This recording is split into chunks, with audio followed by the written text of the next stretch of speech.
Well, hello, everyone, and welcome here to Merrimack. Nick Anastas, Kristen Cameron with you. It's our Friday Night Lights New Hampshire Game of the Week, presented by Beals Insurance. Preliminary round action here in the 2023 NHIAA Girls Lacrosse Division I Tournament. The play-in game between Merrimack and Exeter, the 8 and 9 seeds. The winner will advance to the quarterfinals. These two teams met less than a week ago, and it came down really to the final minute before Merrimack here on this field was able to pull away with a one-goal victory, 13-12. And, well, they lost their season finale, but ended up with 7 wins on the schedule, just barely under 500 at 7 and 8. Meanwhile, Exeter got out to a good start at 8 and 6, but ran into a bit of trouble over the final 2 weeks of the regular season and dropped their last 4, including that one-goal defeat that we mentioned here at Merrimack. So a do-or-die situation, Kristen. And as we know, a lot of seniors on both teams. This could be their final high school game. Obviously, they want to continue the career with a win and advance to the quarterfinals where top seed Bedford awaits. There's a lot at stake here in this game, but couldn't ask for a more beautiful day to play lacrosse. That's right. Yeah, temperatures right now hovering around, 80 degrees or so. It's on the hotter side. It's been gorgeous the last few days. You see the coin flip here at midfield as the captains meet. And the crowd here on the near sideline starting to file in as well. This one's slated for 5:15. But playoff game, you've been in obviously your fair share at both the high school and NCAA level. What's the difference in terms of preparation, in terms of mindset? What goes into this is all about? Yeah, that gets lost sometimes in these do-or-die situations. So a rematch from a week ago. Both teams trying to get back to the quarterfinal round. Merrimack, as we know, they've had a pretty consistent history. We were saying off air that you were hoping for some revenge after they beat you freshman year in the championship round. That was quite some time ago, but head coach Sarah Rothaus is someone you are very familiar with. Obviously, she's part of the New Hampshire Tomahawks, and take me inside that Merrimack huddle with Coach Rothaus and what's going on here on the eve of the opening face-off. Yeah, I think Coach Sarah brings a lot of experience to this team. She's well-liked. She's a great person to be around. And, I'm sure she has the respect of this team. And this is a program that's been, building back up over the last several years. And they have a chance to make a really big statement with this game. It's really tough to beat a team in back-to-back weeks, with such a close game only 6 days ago. But if they can do that, I think they make a really big statement here. And another young head coach on the other side in Taylor Landers in just year number 2 for Exeter. Any advantage here for Merrimack being at home, or is that aspect, you think, overrated? I think a home game does make a difference in this case, especially when we look at the types of surfaces that the teams are used to playing on. So Merrimack being a grass field, Exeter used to playing in a nice turf stadium. That comfortability, knowing the field, that could play a factor here. All right. The stick check happening here along the near sideline. We're going to take a break, come back with the national anthem, and then the opening face-off here in the preliminary round. You are watching coverage of the 2023 NHIAA Girls Lacrosse Division I Tournament right here on Friday Night Lights New Hampshire. We're presented by Beals Insurance. Hey, John, I had a question for you. Our broadcast today, as it always is brought to you by Beals Insurance Agency, with locations now in both Bedford and Londonderry. Whether you need home, auto, or business insurance, Beals Insurance will get you both the price and quality coverage that's right for you. Just call 603-471-9999 or visit BealsInsurance.com to request a free quote and start saving money today. Again, that's BealsInsurance.com. Hey, I'm Chad, the owner of New Hampshire iPhone Repair.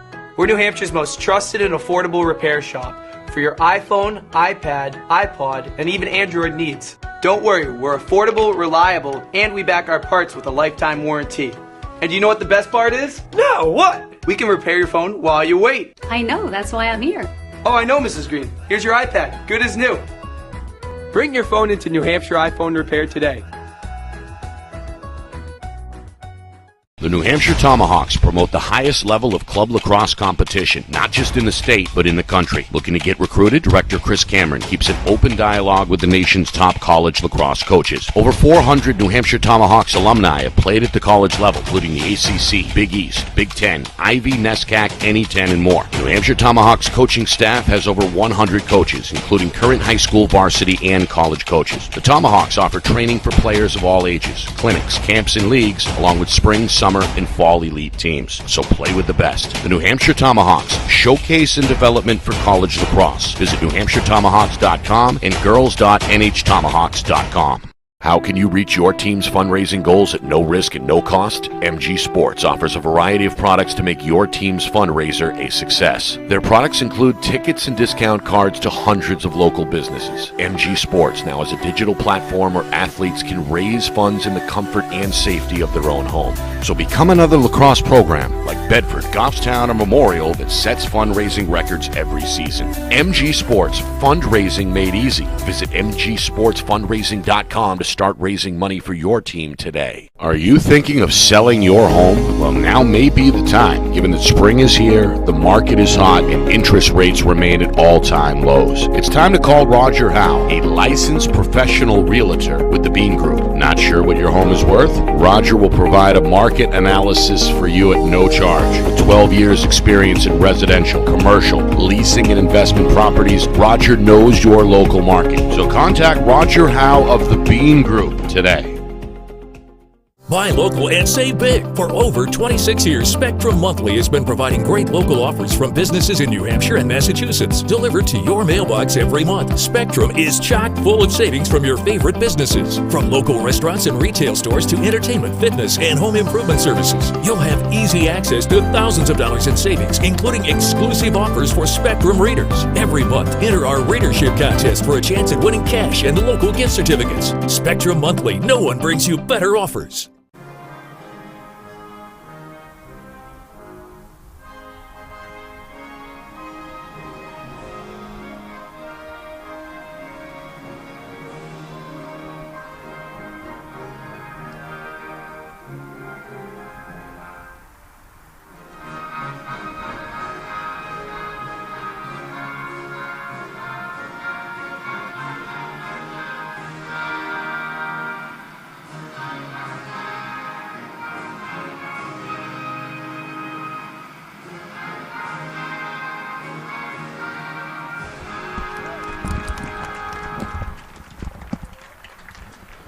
Well, there it is, the national anthem here at Merrimack High School.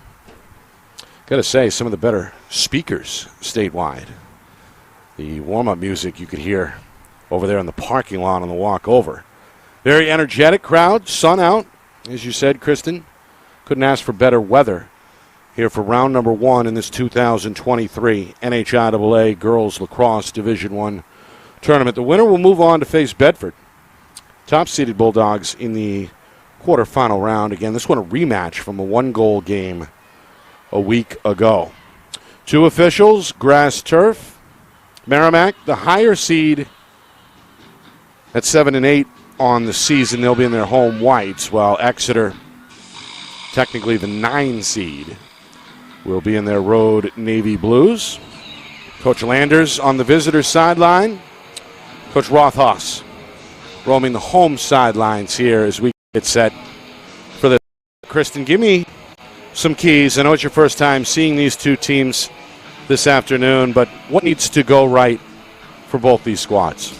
Yeah, looking at a 13-12 score in their last matchup, it's a well-balanced game between defense and offense. I think making the most of every possession, being really smart with the ball. That starts with winning the draw control and then making smart passes and finishing those shots. So I think poise on offense. And then defense, we'll see what kind of offense we get with these teams, but I think staying matched up, stick to stick on those cutters and playing really physical 1v1 defense is going to be key. All right, here we go. Got a freshman in the circle for Merrimack. No, I'm sorry. That's the senior midfielder, Lily Marshall. Exeter's going to win it. Emma Room in the circle. And a good one-for-one start. Well, Blue Hawks looking to get everybody a touch here on trip number 1. Goaltenders today. Well, you got number 32 in net, and here's a stop on that far side pole. May have been a last-minute jersey change. On the other side for Exeter is a Colby Sawyer commit, senior Grace Martin. Meanwhile, a little bit of a collision near midfield. That ball ends up being scooped off the grass by Exeter. And the Blue Hawks will have another crack here right to left. Those are the kind of possessions that make a difference in a game like this. Being able to clear the ball effectively, get it settled on offense. Every possession matters, and now the Blue Hawks have another chance to go to cage. It's Emma Chorette, by the way, is the junior goaltender, listed as number 14, but the junior, the only goalie on the roster. Meanwhile, our first whistle. And Exeter going to, looks like, get a free position shot here from the near side slot. This is Allie Roeder, one of the returning starters, going to look for a cutter over the middle. That pass gets through the zone. Going to roll towards the far corner where it's scooped up by Exeter's Gabby Crombie.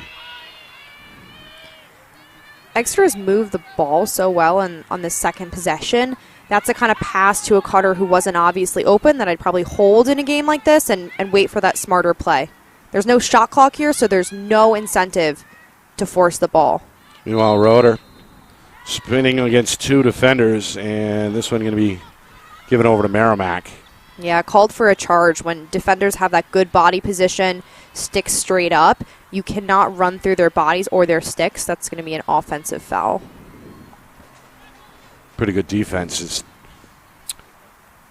looked like two defenders shoulder to shoulder forced the issue. So a good play on the defensive end for Merrimack. And now the Tomahawks on their first trip to the attack zone are going to slow it down with two players behind cage.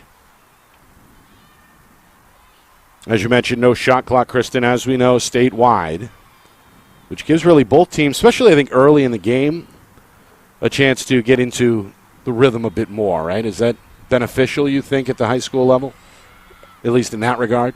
Yeah, they can take their time, work the passes. I think a team who has really good ball movement is advantaged here. There's a shot set aside by Martin. And then the rebound is sent wide.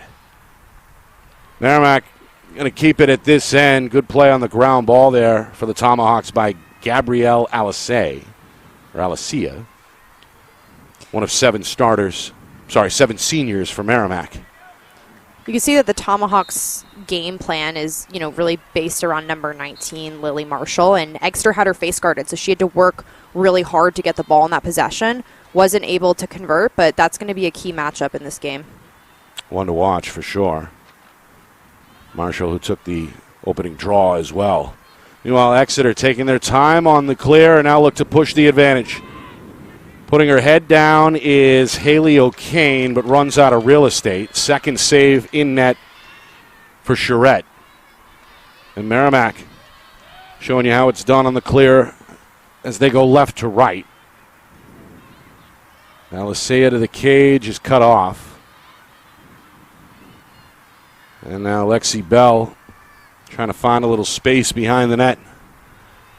Nearly 5 minutes gone by, scoreless here in the first half. Merrimack's second trip on attack. This is Jackie Hayes up top, giving room. And now stepping on the gas near side, with nowhere to go. Yeah, Merrimack taking their time again with Marshall closely defended. They ran a little play there, almost looked like they were going to flip it to Marshall, and instead they dodge, straight down the middle of the 8 to Cage. I think that deception is going to play to their advantage. A lot of talking defensively here. Exeter doing a pretty good job of communicating. Yeah, this is that slower pace that we talked about. No shot clock, no rush. They're able to work the ball around.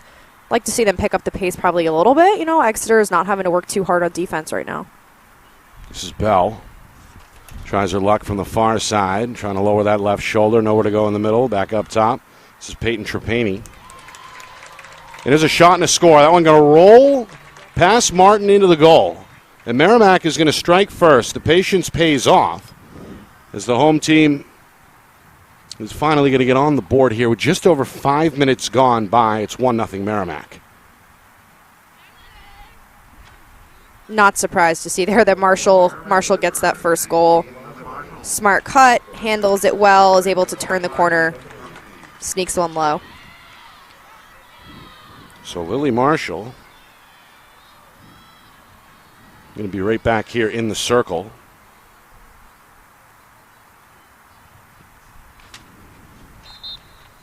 This one will pop up in the air. Exeter won the opener. Merrimack will even things up as Marshall takes it off the waist-high bounce, looking to push. Pass left side. Bell forced out of the zone to the near side. Good piece of defense by the Blue Hawks' Julia Hawley. As we mentioned, a lot of seniors, a lot of multi-year starters, a lot of experience really on both sides here. 7 seniors for Merrimack. Having and those, I believe, 13 for Exeter. That's a very senior team. Having that kind of leadership and girls who have been through this before, that can make a difference in these playoff situations. Leaning on that experience, saying we've been through this before. Definitely nice to see a program like that. They may need that expertise here, trailing 1-0 on the road early.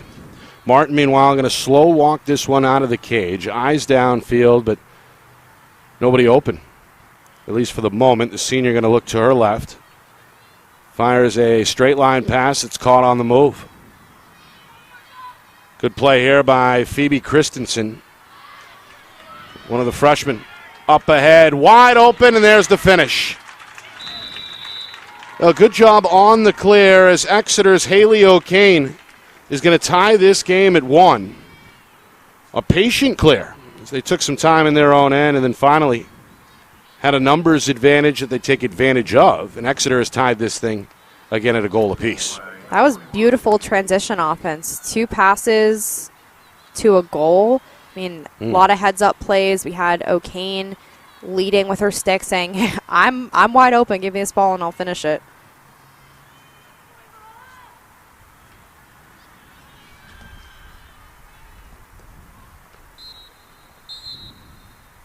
So those 2 goals, just about a minute apart here. And we'll have a redo on the face-off. Ball has to go above the player's shoulders on a draw, or else they're going to need to redo that draw. So that's what we see here. Good play on the wing. That's Merrimack's Hayes. We mentioned the seniors. There's a few freshmen here cutting their teeth in real time as well, including Jackie Hayes. In the middle, trying to find some space for a shot is Bell, but she's surrounded. Able to escape. And now a whistle. And I believe, what do we have here, Kristen? Illegal defense?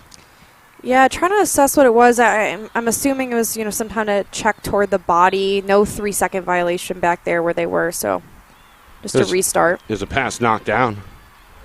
It's Allie Campbell, the sophomore defender, who got a stick on the ball.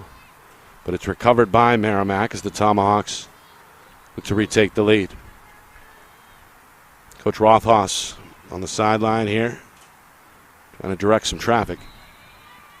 That one poked out, but a little too aggressively by the Exeter defender, Jaden Battle. And now Marshall given the green light. Shot off the post. Pretty good look there for Trapani. Another ground ball to the Tomahawks, and they've carved out an early advantage in that category. Liv Mitchell, freshman, going to hit the restart. Merrimack will pull it back out. 1-1 here. It's about 8 minutes gone by first half. Again, gorgeous day, a little bit of a breeze. The official start of the tournament. First postseason game, boys or girls. And it's going to be an action-packed next couple of weeks. We're going to bring you the action here on Friday Night Lights, New Hampshire. One thing I'm noticing so far is how many balls there have been on the ground and how important ground balls are going to be in this game. Right now, it appears to be pretty even, but the team that can scrap for those 50-50s is going to have that many more possessions. Yeah, Merrimack's going to take this one off the bounce. Hayes trying to force it up ahead. With some room now, this is Haley Rivet. Senior may have thought about the shot, but instead going to hit the brakes rather, and park it behind the cage. And again, Merrimack going to use some clock here as they've had the action down at this end for most of the way here so far, about 10 minutes in. The Blue Hawks defense is not allowing Merrimack to play fast. They've stopped every, first attempt and are forcing them to work it around. Also knocked down a few passes. Another one there is Campbell able to time it correctly. But again, Merrimack on the ground ball. They'll keep it at this end as they look for this 2-1 edge.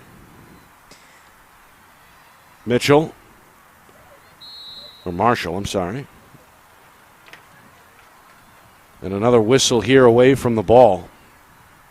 Going to look like allow Merrimack to potentially set up a free position shot here. Yep.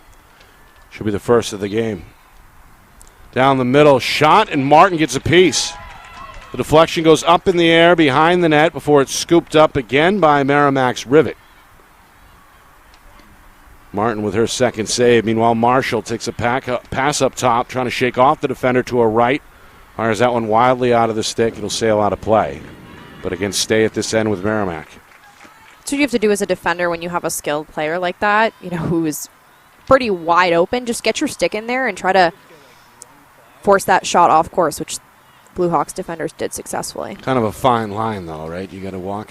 Yeah, you got to watch it, or you may force another free position shot. But right. Martin came up big on that one. They were able to crash in, and so I like how that looks for them so far. Again, Rivet in no hurry. Battle is right there.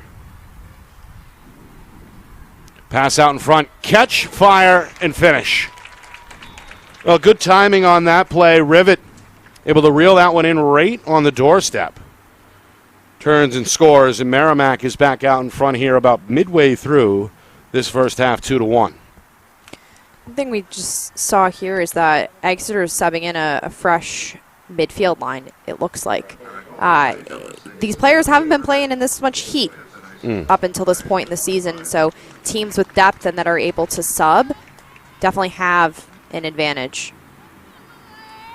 Yeah, that's another factor as well, is the heat. Sunday, we're in the 90s here in southern New Hampshire, and it was flirting with 80 on the ride over as well this afternoon, so still the month of May, but June-like temperatures over the last few days.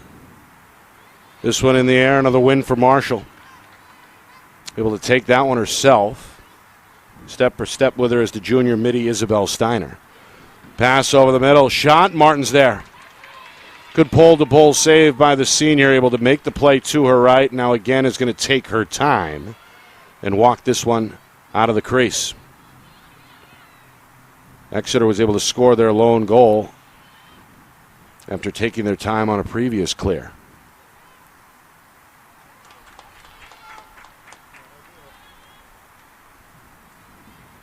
Marshall a commit.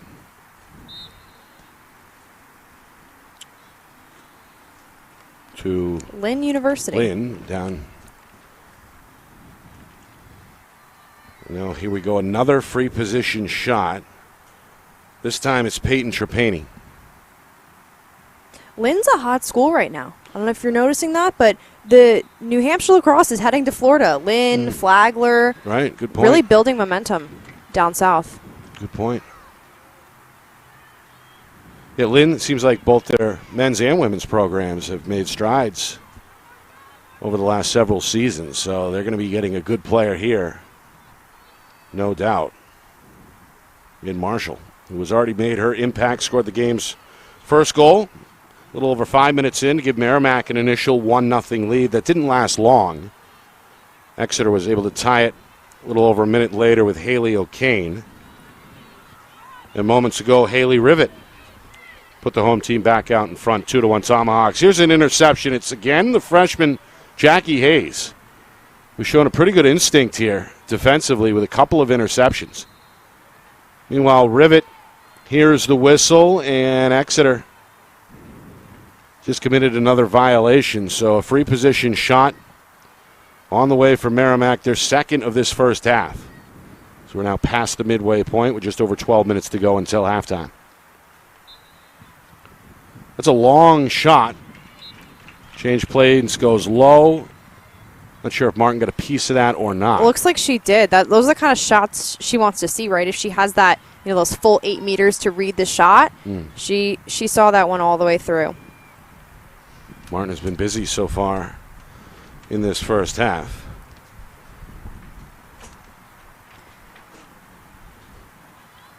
All right, again, Martin going to test the waters here.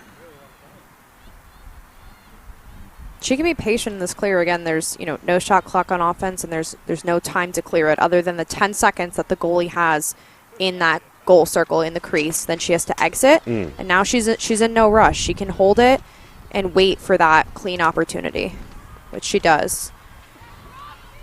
Now the double team along the far sideline is going to force the ball out. Good piece of defense here. That's Ariana Arnold, one of the senior defenders for the Tomahawks, forcing the issue. Whistle's going to help Exeter get it across midfield, and now the Blue Hawks, the first time in a while, back on attack, hoping to tie this game at 2. This is Christensen. Was all the way down the middle before a whistle ends the play. And a second free position shot on the way for Exeter. The ref with that signal is indicating offsetting fouls, and so we saw some type of foul on Christensen, but then someone on the Blue Hawks committed a foul. I'm not exactly sure what, so it's going to end up being Merrimack ball. Yeah, so the Tomahawks catch a break there. And Shorette now, it's her turn to try and spearhead this clear effort. Both teams have done a pretty good job on the ride, forcing some turnovers. This pass a little off target, scooped up by Jaden Battle. And Exeter's back in business down the middle. To her right, the shot, and just over the crossbar, but a whistle first. Haley O'Kane she's really stood out on offense and in the midfield. We'll see how she does on placement with this free position shot. What I've seen so far, I think mostly at the high school level, it's tough to stand and rip from that 8 meter, and so I'd like to see her run it in here. She's got the lone Exeter goal. Oh. And now has both Exeter goals. Going to pull the trigger there. Ignore Christian's advice. She proved me wrong. And scores it on a nicely done, nicely well-positioned shot there. She just is able to beat the goaltender to her right. So we're tied at 2. O'Kane has got 2. And Exeter takes advantage of the free position shot as we hit just inside the 10-minute mark here, first half.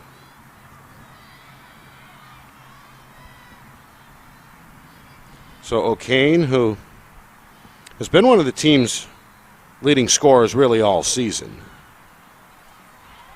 able to take advantage.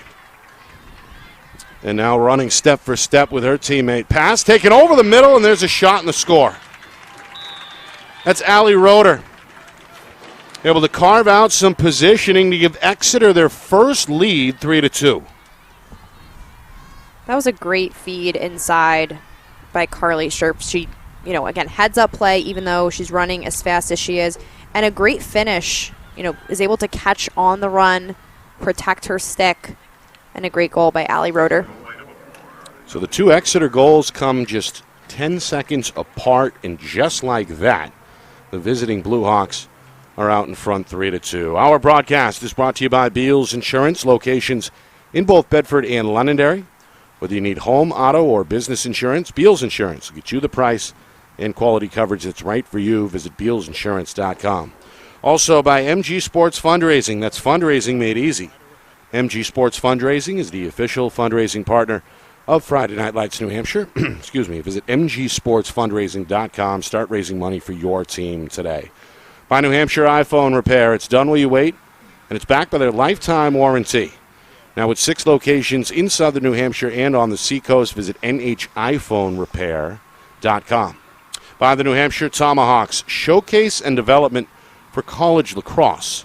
Visit NHTomahawks.com and also girls.NHTomahawks.com. By Spectrum Monthly, powerful local advertising solutions. Find out more at SpectrumMonthly.com. Nick Anastas, Kristen Cameron with you. The kickoff to the 2023 NHIAA Girls Lacrosse Division I Tournament. The play-in round, the winner gets top seed Bedford on the road in the quarterfinal round later this week. Well, Exeter has trailed most of this first half. Merrimack got on the board first about 5 minutes in. Lily Marshall made it 1-0. About a minute later, Haley O'Kane scores for Exeter to tie the game at 1. Merrimack gets back out in front with Haley Rivet's lone goal. 2-1, that was about the midway point of this first half. And then if you're just joining us moments ago, 2 Exeter goals, 10 seconds apart. The first from O'Kane on a free position shot. It's O'Kane's second goal. And then we see Allie Roeder beat everybody downfield and give Exeter their first lead. That forces Merrimack head coach Sarah Rothaus to call a timeout. So that's where we are with just over 9 minutes remaining in this first half. 3-2 Exeter. Both teams have played really solid, settled D. Knockdown passes. They're playing physical.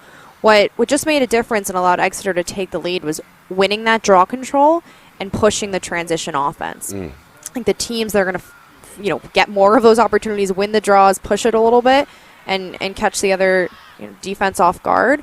That seems like that could be, a good game plan for the rest of the game since, the settled 7v7 hasn't been providing too many opportunities. Pretty low scoring so far.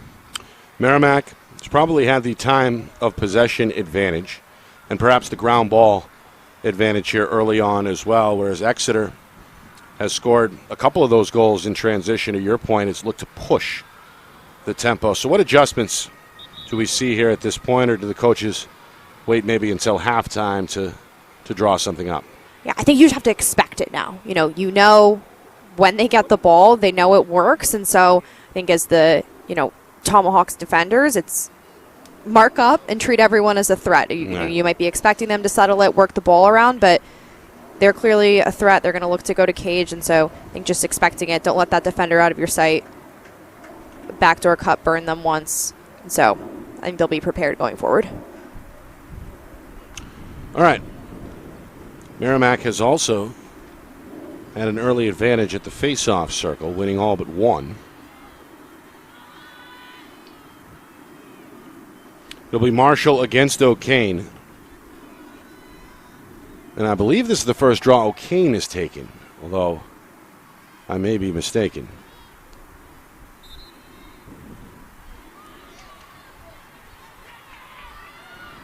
This one loose and then finally picked up.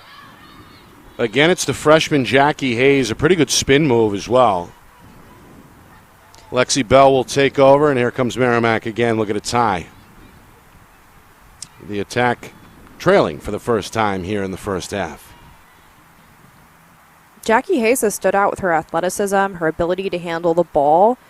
She's really speedy out there and is making an impact. Meanwhile, Rivet double team jammed up and coughs it up Martin from the crease secures it for Exeter, and the Blue Hawks get the stop they were looking for. Of course, clearing against this formidable Merrimack ride is a whole different story, but a good job here.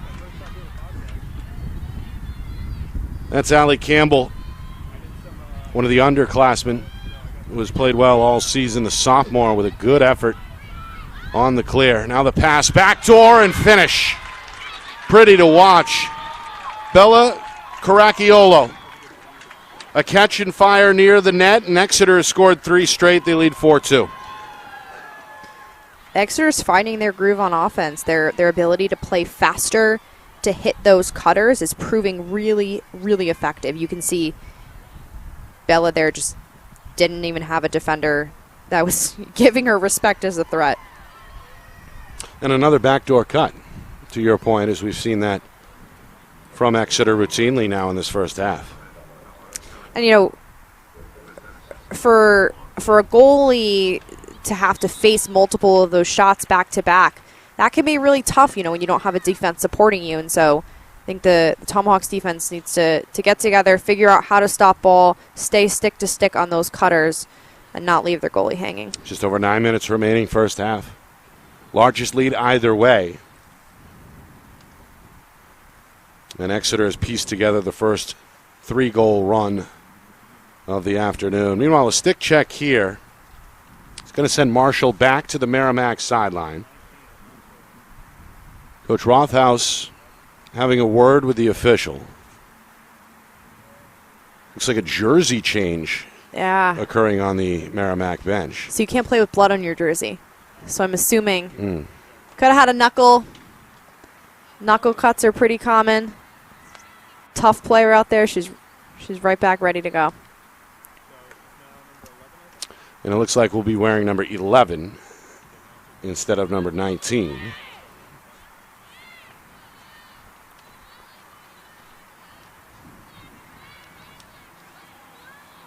I'm not sure if that was her teammate's jersey. I do think we just saw a switch on the sideline. You don't see that too often, but that may have been the scenario. Julia Berthiaume, the senior attack, is listed as number 11. And she, I believe, is on the sideline now putting on another jersey. So a little number change here midway through this first half. Meanwhile, O'Kane is going to shoot and score. The first half hat trick for the sophomore Haley O'Kane. Has shown the touch here in this first half. Goes low again, and Exeter continuing to build on this run. Now 4 unanswered. Out in front 5-2.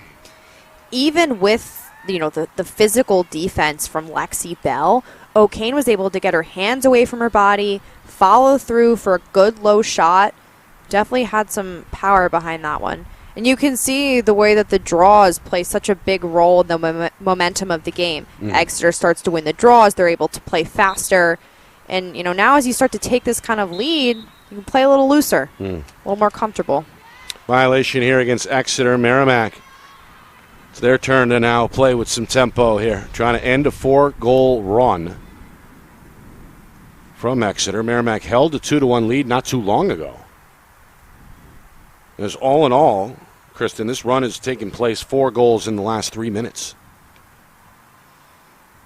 That is huge momentum. Sometimes I'll call it I don't think I've seen a juice goal yet, but they're on a roll, and that can be hugely motivating for a team and also deflating for the opposition. But Merrimack is still fighting. This game is far, far from over, and I bet we have a comeback in our near future. Yeah, still plenty of time here. As we come up on 7 minutes to go in this first half. But a big possession, I think, nonetheless, for Merrimack, trailing here by 3, 5-2. All right, they're going to spread it out and bring it back up top. This is Kalia Scully. And shot and score. Wow. I thought it hit the side of the netting. Very low angle shot. Looks like she was barely above goal line extended. It was able to sneak that one in. I don't know if the other players in the field were even ready for that. Yeah, it was a delayed whistle as well, as even the official got caught up. Tough angle. going to work for Merrimack. They get the much-needed goal, and they're back within 2 at now 5-3. Sneaks it in just right under the crossbar. What a play.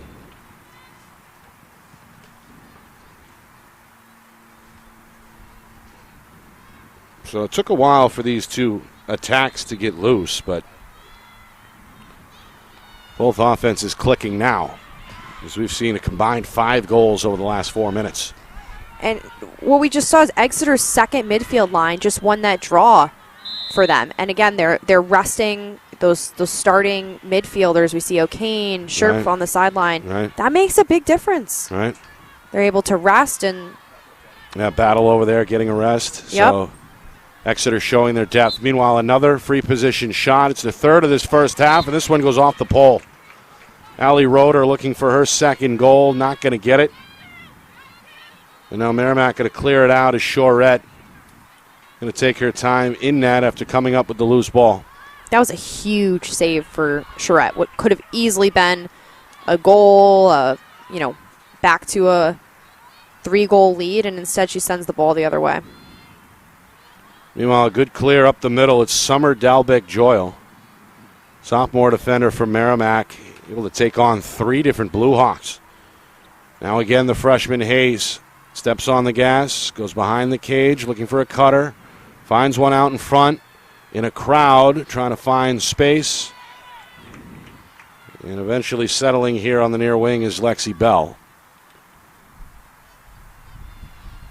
One thing I'd like to see the Merrimack offense do is in transition, they were all really clumped together. They were pretty close to their restraining line, pretty kind of between the restraining line and the 12-meter. You don't have those options downfield to push the ball, to look up. If they worked on that spacing, when you saw Jackie Hayes running behind the cage, she was the only one back there. So I think if they can figure out their spacing and be a little bit more kind of strategic with their positioning, they might see more of those fast break opportunities that have helped the Blue Hawks so much. Trying to find some spacing here, taking their time as we move towards 5 minutes to go first half. Exeter out in front 5-3. Again, Marshall in the middle of the field, wearing number 11, working really hard to get open. That's Emma Room, the defender, face guarding. She's given up about 5 inches, too, but doing a good job denying perhaps Merrimack's best player of the ball. Behind the net goes Bell. Again, looking for a cutter. This pass off target. It's going to roll to the far side wing, but will stay at this end as Liv Mitchell gets to it. Coming down towards 4 minutes. Well, Mitchell still with it, picked up on the switch, going to dump it behind cage. Merrimack now with 3 players behind the net. And they'll fan it out. Room for the Blue Hawks has a really tough job. You might think, oh, she only has to cover one girl and stay right on her. If Merrimack plays this one right and they set those picks and screens to try and get Marshall open, as that face guard defender, you have to make a split-second decision of, am I staying on my girl, or am I going to go pick up ball, stop ball in the threat, potentially leave my mark open? It's not a job I envy right now, defending one of the top players for the Tomahawks.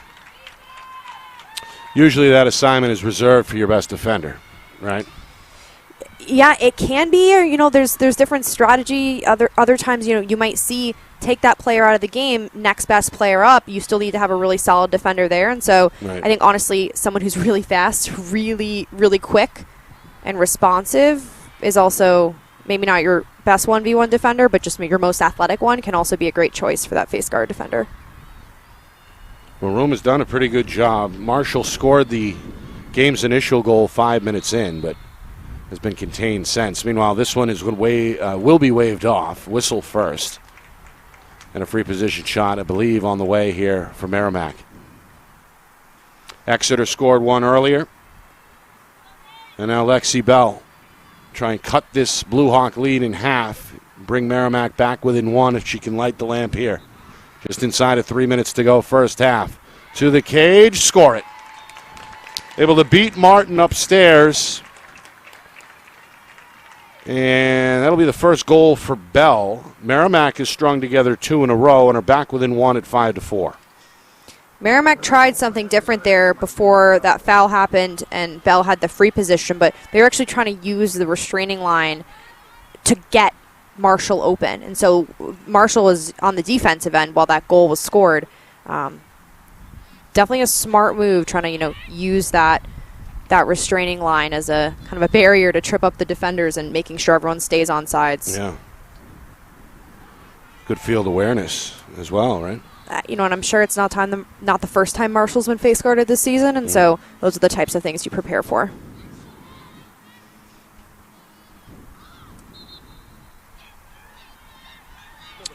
All right, another win for Merrimack. And another ground ball here for Jackie Hayes, who has made an impact. Shows the footwork here in front of her bench to stay in bounds with the spin move. Going to draw a whistle. And a card here. I believe is going to go against Exeter. It'll be the game's first penalty as the chair is brought out. Roeder going to take a seat. And this may be the advantage Merrimack was hoping for as they look to tie the game here before halftime with 2.5 to go. So Roeder, as an attacker with the yellow card in that play, the Blue Hawks are going to need to pull likely a midfielder over to keep 4 behind that restraining line. So we'll see if the Tomahawks look to run kind of a set play, if they practice these player-up opportunities, or just look for an opening. Well, Hayes found some room back door, but misfires.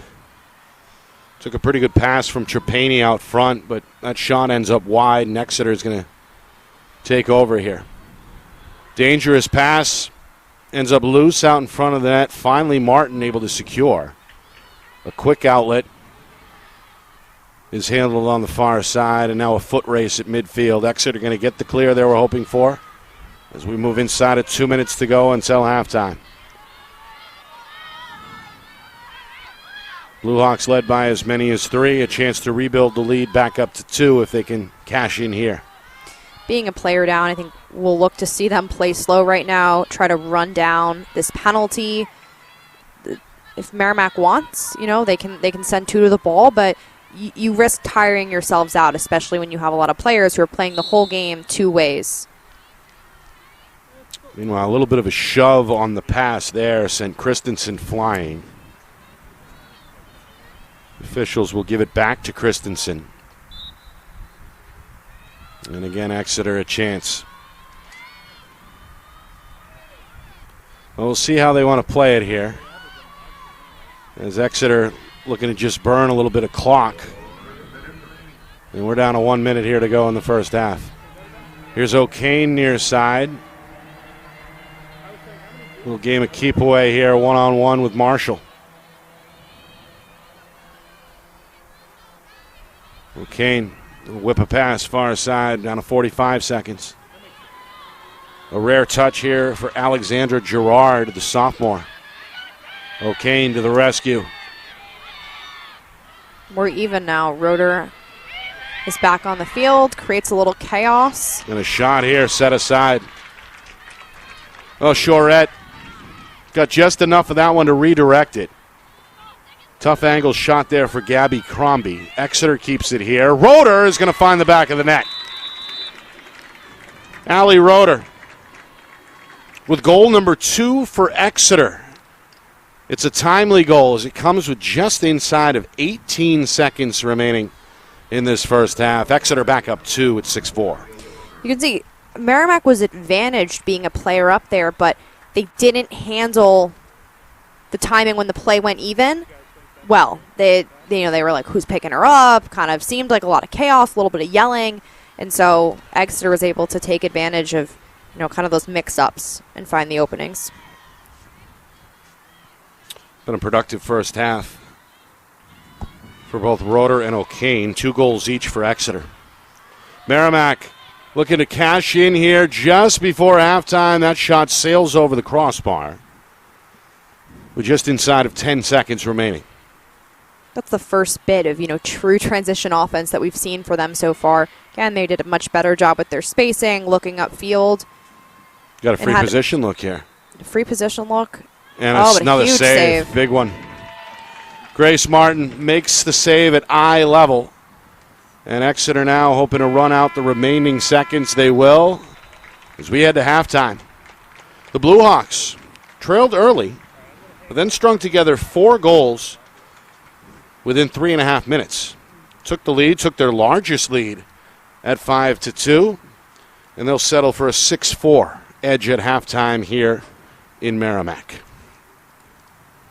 Both teams leaving it all on the field here, a ticket to the quarterfinals on the line. And really, Kristen, as we look back at that first half, kind of a contrast of styles.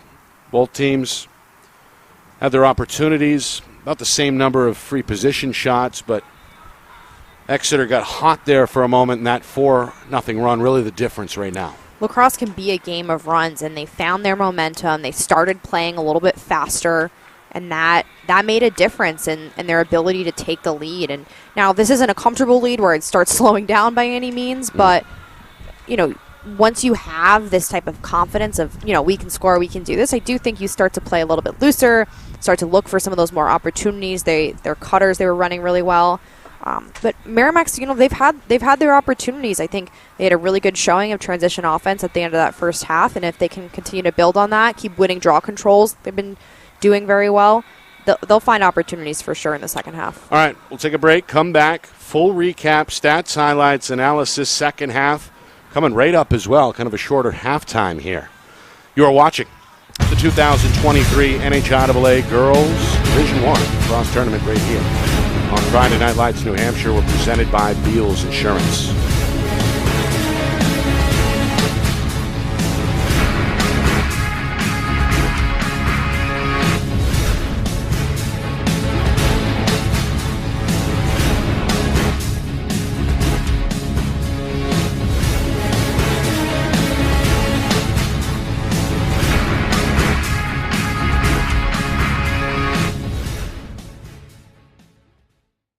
Our broadcast today, as it always is brought to you by Beals Insurance Agency, with locations now in both Bedford and Londonderry. Whether you need home, auto, or business insurance, Beals Insurance will get you both the price and quality coverage that's right for you. Just call 603-471-9999 or visit BealsInsurance.com to request a free quote and start saving money today. Again, that's BealsInsurance.com.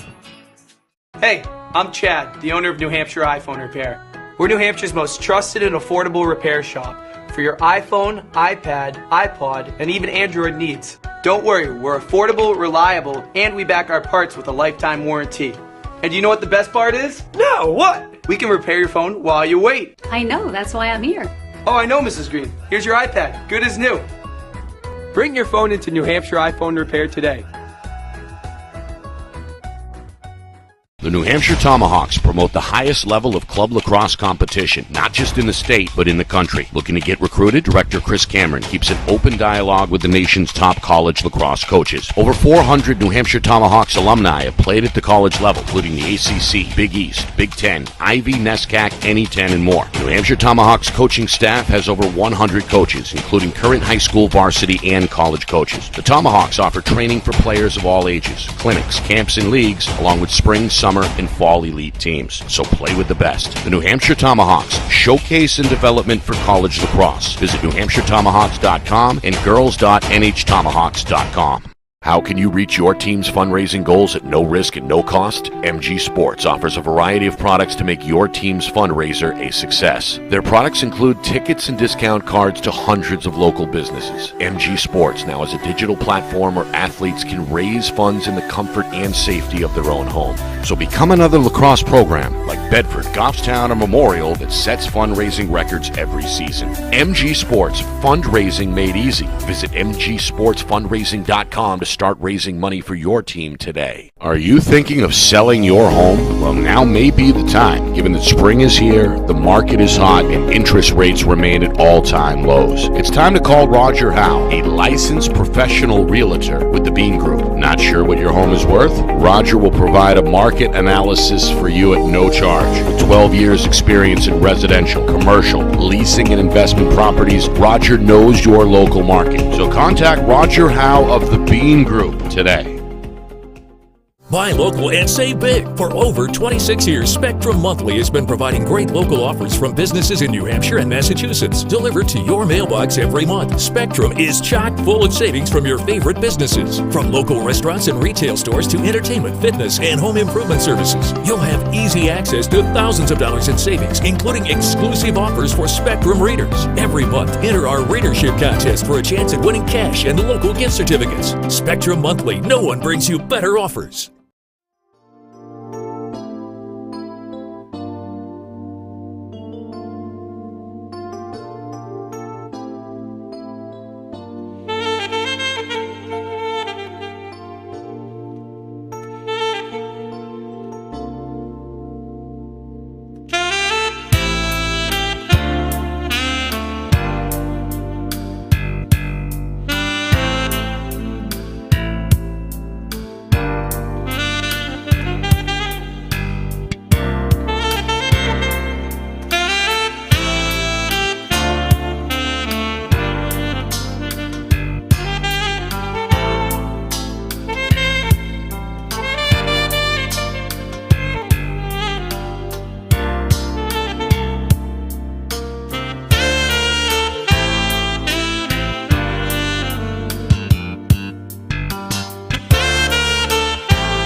Well, back here at halftime, Exeter leading Merrimack by a score of 6-4 here in the preliminary round of the 2023 NHIAA Girls Lacrosse Division I Tournament.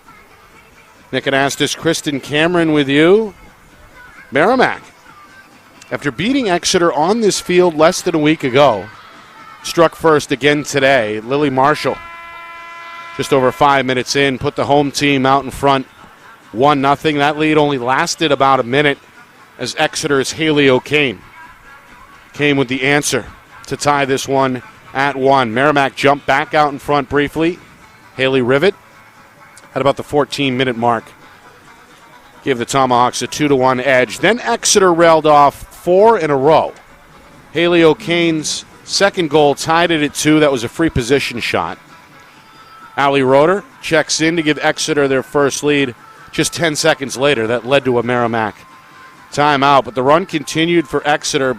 Bella Carriacolo made it 4-2. O'Kane's hat trick with just about 6 minutes left gave Exeter their largest lead at 5-2. But Merrimack scores 2 in a row. Lexi Bell brought the Tomahawks back within 1 before Roeder's second at the tail end of that first half. Just 17 seconds left. Padded Exeter's lead, and that's where we are. 6-4 Blue Hawks, the winner, advancing to the quarterfinals, where top-seeded Bedford awaits. Team switch end. Exeter will have the first crack here of the second half as they win the face-off. A good ground ball scoop there by Isabel Steiner. With as many seniors as we have on the field today, some of the younger players are making a big impact, with O'Kane and Carly Sharp being, only sophomores. That's really encouraging for this Blue Hawks program. Of course, we've seen Merrimack's Jackie Hayes collect ground ball after ground ball in that first half. Lexi Bell being only a sophomore.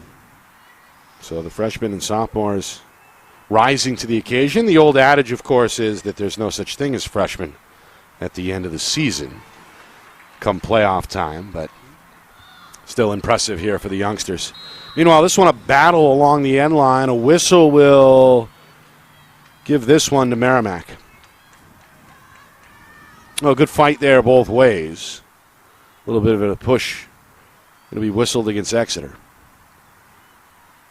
Those are the types of plays where discipline is really important. I think ultimately that ends up being a turnover because of a check. And so if you can hold your stick, just go for the ball, box out with your body, and, make it a clean play, less likely to turn the ball over and, send transition offense going the other way. It can be easier said than done. with two players hacking at you from either side, but Friendly competition. playoff intensity. Officials have done a pretty good job. Just one penalty called in that first half. Saw a number of free position shots as expected, but all in all, the players have gone hard, and the officials have done a good job, in my opinion, of letting them play, at least so far. This one is a shot and a score, and Merrimack's going to climb back within one. It was a Good pass out in front. Marshall's got her second. Merrimack within shouting distance now at 6-5. I think Marshall was the feeder on that one. Looks like she passed it inside to Ava Martin. Yep, Martin, you're right. And we have a Martin scoring on Grace Martin. Some Martin on Martin crime there. Yeah, again, Lily Marshall, jersey change in the first half. She's wearing number 11. She was able to get the ball despite being face guarded, heads up play. You know, sometimes when you have a player who's such a threat like that, you're going to draw more attention and then leave other players open. And she was able to find Martin in the inside. So Marshall to Martin, who scores on Martin, brings us to a 6-5 game here. And Merrimack trying to keep it rolling. They'll win the face-off. They had the unofficial edge in the circle in that first half. Martin going to snub out the fire. Makes the save out high. The outlet pass is on target. And now Scherf will lead the clear effort here for Exeter. Bluehawks trying to rebuild a 2-goal edge. Shot, and it's going to roll in for a score. Boy, almost a coast-to-coast finish there for Allie Roeder. Her third goal this afternoon. Exeter's got a quick answer. They're back up 2 at 7-5. This game's the pace is picking up, and I like it. This is fun lacrosse. Very competitive. These teams are evenly matched. They're both playing hard with intensity. We're seeing some good, clean physicality out there. Love to see it. This is playoff lacrosse at its finest. Yeah. Well, we knew we were in for a tight one. These two teams met nearly a week ago, last Wednesday, here on this field. Merrimack pulled out a nail-biter 13-12. So when the rematch was announced over the weekend, figured we'd be in for another good one. It's been back and forth. Exeter has led most of the way by as many as 3.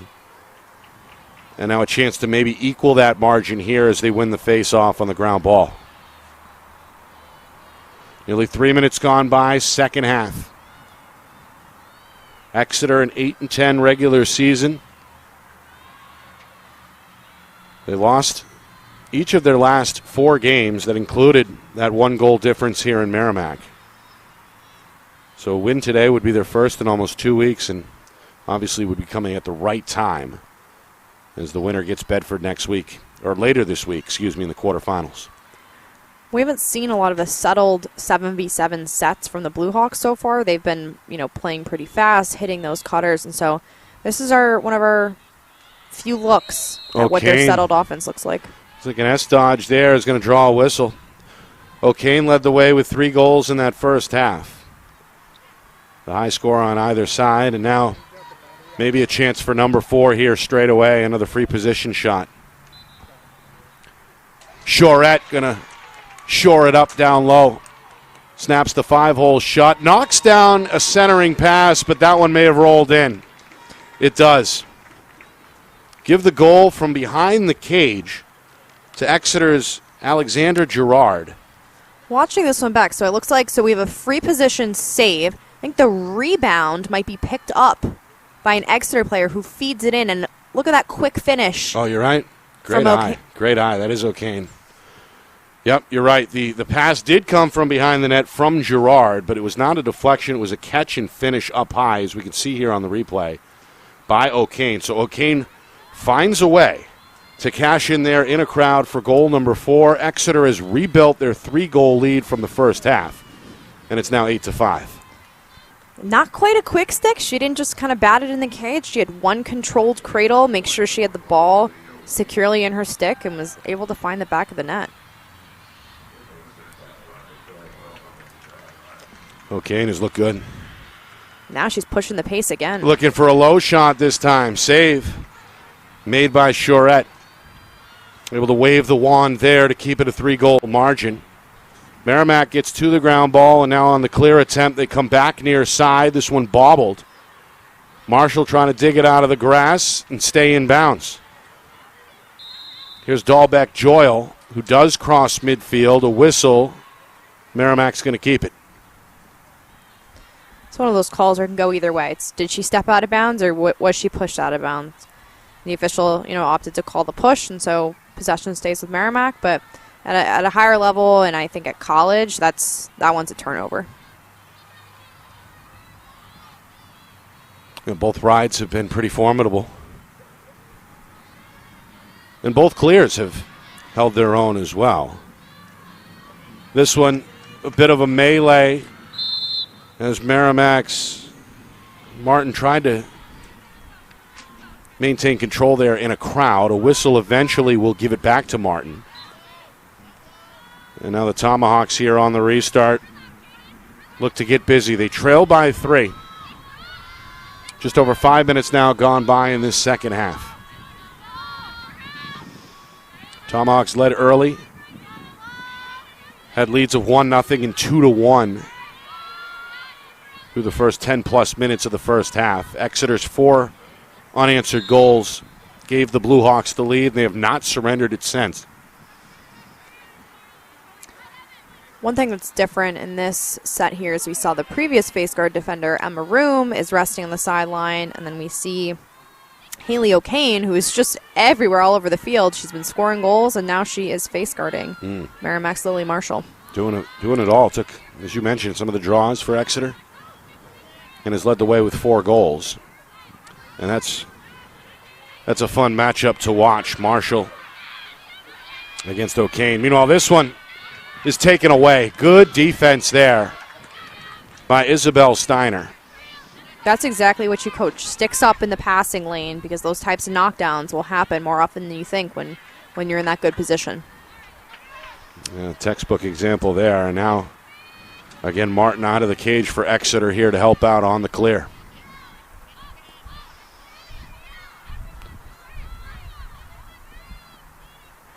Finds a cutter. It's Campbell. And now Campbell at full speed. Flips one over the top. Tried to hook up with Girard, but it goes wild. Merrimack forces the turnover they were hoping for. Some of this transition passing hasn't been as clean, and so I think at this point in the game where every possession matters, I'd rely a little bit more on legs than they have been. Marshall showing you how it's done, going coast to coast for Merrimack. That'll be her 3rd goal, the hat trick on the board here with just over 6 minutes gone by, second half. Merrimack try to claw their way back. 8-6 now, the lead for Exeter. She's dangerous with the ball. That's exactly why you face guard her, lock her off, because with room to run, she'll beat you and make you pay with a shot like that. You're physically the tallest player out there, very strong, very quick. Definitely an NCAA athlete, as you mentioned, on her way to Lynn. And has looked good here for Merrimack, has taken the lion's share of the draws as well.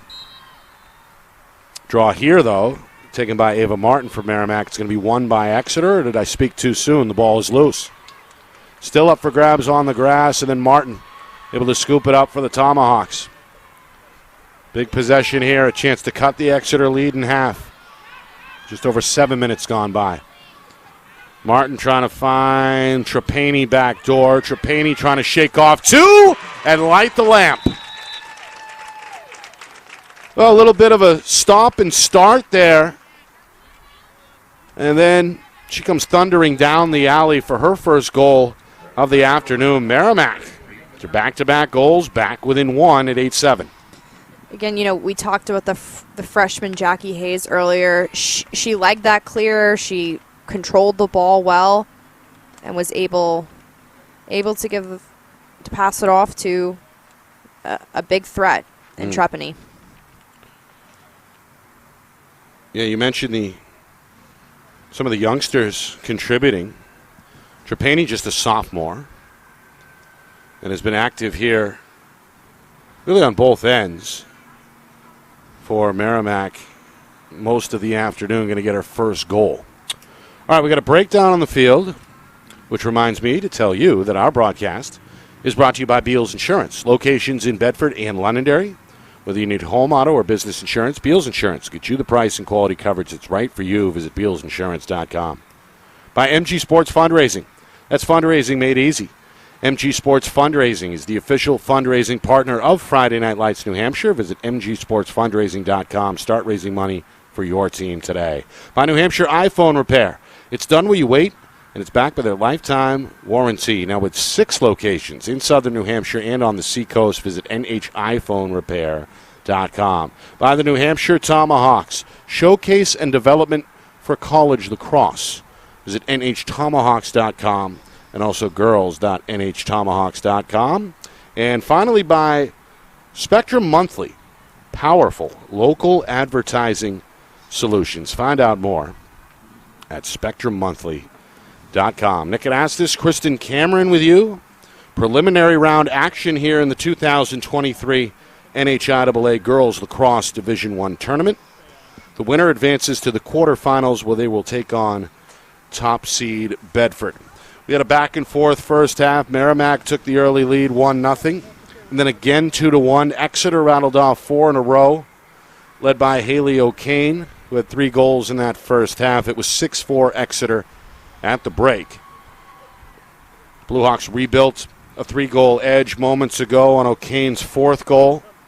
But Merrimack has scored 2 straight and are back within 1 at 8-7. As the senior midfielder Lily Marshall has led the way for the Tomahawks with 3 goals. And we mentioned the sophomore Haley O'Kane leads everybody with 4. This is a battle. This is fun lacrosse. Sure is. Back and forth, both teams, like we talked about before the game, leaving the last play behind them, focusing on what's ahead. I think, we've seen both teams battling for ground balls, draw controls going both ways. I think if there's one thing that's going to set a team apart here, I think, they're going to score, but it's who's going to make those key stops. Yeah, the clock, something to watch as well, obviously, as we proceed deeper into this second half. Just over 7 minutes gone in this 25-minute second half. So still plenty of time to go, but as you mentioned, Krista, as we get deeper into the game, each possession gets magnified in terms of importance. And as do the draws moving forward. Sometimes a defensive stop can be even more energizing than a goal. When you stop ball, make a quick clear upfield, that is huge, hugely helps to build momentum. Exeter's Emma Room back in the face-off circle. But again, it's the freshman on the wing, Jackie Hayes for Merrimack, who ends up with the ball. Hayes has been influential on the wing. And now Merrimack, a chance perhaps to tie the game if they can come up with their 3rd straight goal here. See, Room for Exeter is back face guarding Marshall for Merrimack. They're going to look to work the ball around without any touches from their star player. This one nearly gets away from Trapani, but she gets to it. Back over for Bell, and Bell pushed out of the zone. Trapani, little shake and bake, lost the ball, recovers. Split dodge, shot, and score. That one pretty. From about 8, maybe 10 yards out, goes upstairs to tie the game, her 2nd straight goal. She is coming in clutch. That is a huge play when it matters most. We see a nice split dodge, left to right, and Peyton Trepany goes high to high for a goal. Comes with just over 8 minutes gone by. We got a brand new game. That's the longest Merrimack run of the afternoon, 3 unanswered.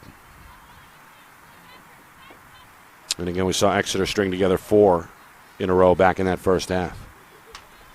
So momentum on the home sideline right now. Exeter looking for a face-off win. Try and come up with an answer. Marshall has taken every face-off for Merrimack. Again, it's Hayes. Hayes with room right to left. The freshman going to pump the brakes. look to get rid of it. Fires a low pass, which is dug out of the grass. And now Merrimack looking to set up shop, looking for their first lead since 2-1 back in the opening minutes of the first half. How exciting for Merrimack to have a player like Jackie Hayes as a freshman making such an impact, who they're going to have for another 3 years. Yeah. Hayes has played very well. Yeah, there's a few, 5, 6 freshmen. Some of them are swing players between JV and varsity, but still, it's good to see for any program. And especially here in a playoff game where Hayes has been very good. Meanwhile, we get a look at that off-ball matchup here. It's along the near sideline with Room, the defender, on Marshall of Merrimack, and it's about as intense as it gets. Marshall now gets free, but pass does not go her way. Instead, it's Hayes trying to keep it at this end, and does so. Able to plant that back left foot, scoop it up, and now coming down the middle. Hayes may have thought about the shot for a moment, but thinks better of it, pulls it out, and Merrimack will set back up here. That's a smart decision. I wouldn't be forcing anything at this time. Really wait for that. Back door. Here's Marshall. Shot and score. No, it's Trapani. How about a hat trick? 3 in a row for the sophomore. Merrimack's got their first lead since way back early in the first half when they led 2-1. It's now 9-8 home team. Peyton Trepany is heating up. I love to see some of these younger girls stepping up, especially again, sound like a broken record, but we got Marshall face guarded. That really changes the game. That changes your offense, and they've been able to work the ball around. Right now, Trepany is the hot player, but they have a lot of threats on offense, and they're spreading the wealth. 10 minutes in, second half. Now it's Exeter's turn to respond. 4 unanswered goals by Merrimack, the last 3 from Peyton Trapani, who has really put her stamp on this one, and right now is the difference maker for Merrimack. Draw controls have been dictating the game recently. It's Yeah. like you win the draw, And we saw teams been that scoring. benefit Exeter a little bit in the first half, and Yeah. now seemingly it's Merrimack's turn. Meanwhile, the shadows starting to grow long on this end of the field, the Route 3 end of the field. At the beginning of the game, they were behind the goal post. Now they're creeping towards the 30-yard line. Meanwhile, whistle, a little bit of a bump in the high slot, and I believe a free position shot on the way for Exeter.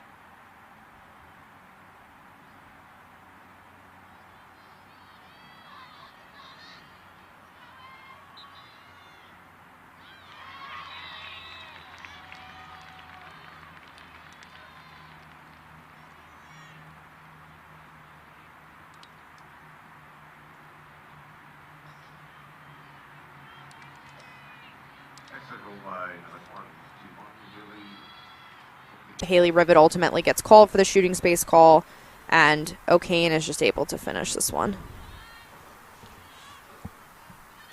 Got a pretty good release there. We've seen her target low more often than not.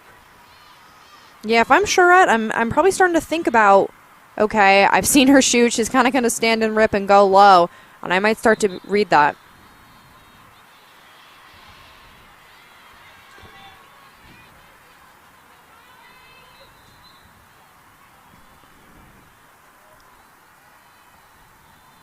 All right, another whistle going to favor Exeter, and now a chance for the Blue Hawks to put in back-to-back goals and break open this 9-9 tie. O'Kane has led the way with 5 of Exeter's 9 goals. You can see the Blue Hawks trying to spread things out. They had a little bit of a 2 or 3 man game going on that far side. Backdoor shot and save. Rebound, though, scooped right back up by the Exeter shooter, Carly Scherf.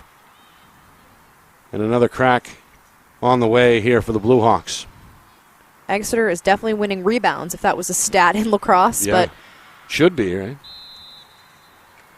Meanwhile, another whistle here. Shooter knocked down. O'Kane took a tumble out in front of the net, and I believe We'll have another free position shot. She scored twice.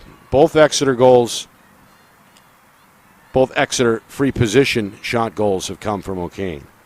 Will she change up her shot placement now? Is a big question. Will Charette read that? Tried it low. This one ricochets off the goalpost, which technically is out of bounds. So Exeter will restart behind the cage. I think both goaltenders have looked good at times in this one, Kristen, as we saw a pretty good save there from the junior Emma Charette a moment ago. I think they've looked very good, not only in cage, but in their patience in the clear, waiting for that right opportunity. Both teams have had really strong rides. Meanwhile, Roeder able to break through the Merrimack defense, draw the whistle. And now another free position shot will come from the far side slot. We're just past the midway point second half. This one has been tight throughout. Each team has held a lead as large as 3.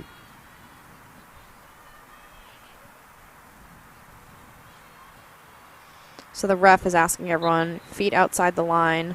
Roeder going to hit the gas, go right to the cage. Denied.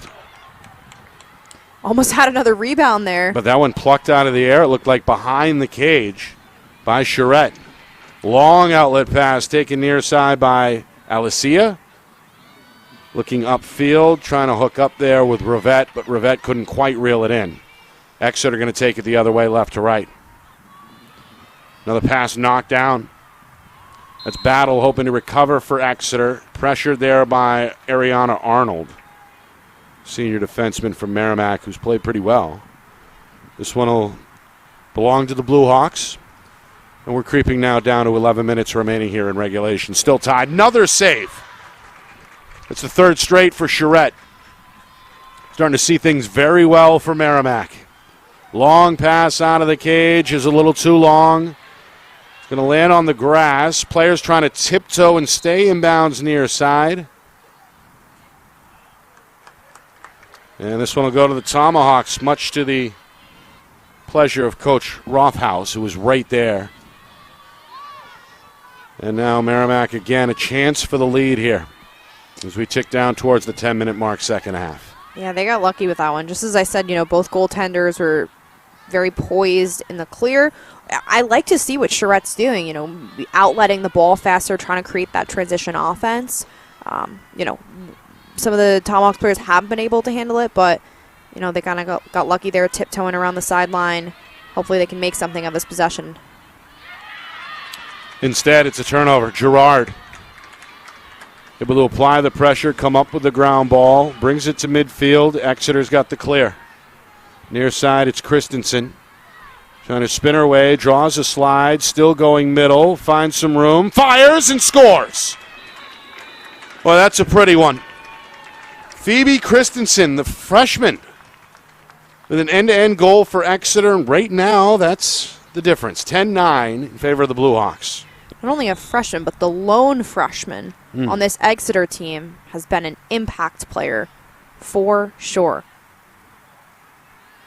She's strong out there. The way she, was able to dodge lefty down that alley, finish that shot. That's a big time play. Definitely a varsity type of player. And as you mentioned, the only listed freshman on the Exeter roster. Another timeout here down on the field. It comes with just inside of 10 minutes to go in this second half. Exeter has now put together back-to-back goals. Number 5 from O'Kane came a moment ago on a free position shot to tie the game at 9, and then a beautiful move in which seemingly the freshman Phoebe Christensen took on 5 or 6 Tomahawk defenders on her way to the net. And right now, it's the visitors out in front. 10-9, but this one, anybody's guess as we head down towards the final stretch here, inside of 10 minutes to go. Definitely with the way this game has been back and forth, I couldn't pick a winner right now if I tried. I think I don't have the exact stats, but it looks pretty balanced across the field. Yeah. Both teams still fighting. I think this was a good timeout called, trying to rest your players again. Even though Exeter is running a couple midfield lines, both teams haven't been subbing all that much. No. Yeah, well, you mentioned the Exeter substitutions we saw in that first half. It's not that deep of a bench. As we saw, maybe 5 or 6 players over there made the trip here to Merrimack, 5 or 6 on the bench. But I suppose at this point in the season, right, in Exeter's case, this is game number 19. In Merrimack's case, it's game number 16. I'd imagine that these starters probably at this point used to playing those kind of minutes, right? Yeah, they should be conditioned for this. But you look at, they battled less than a week ago. They're battling today, and then the winner of this game to have to play a really tough Bedford team in just 2 days. Right. That's a lot to ask. That was my next question.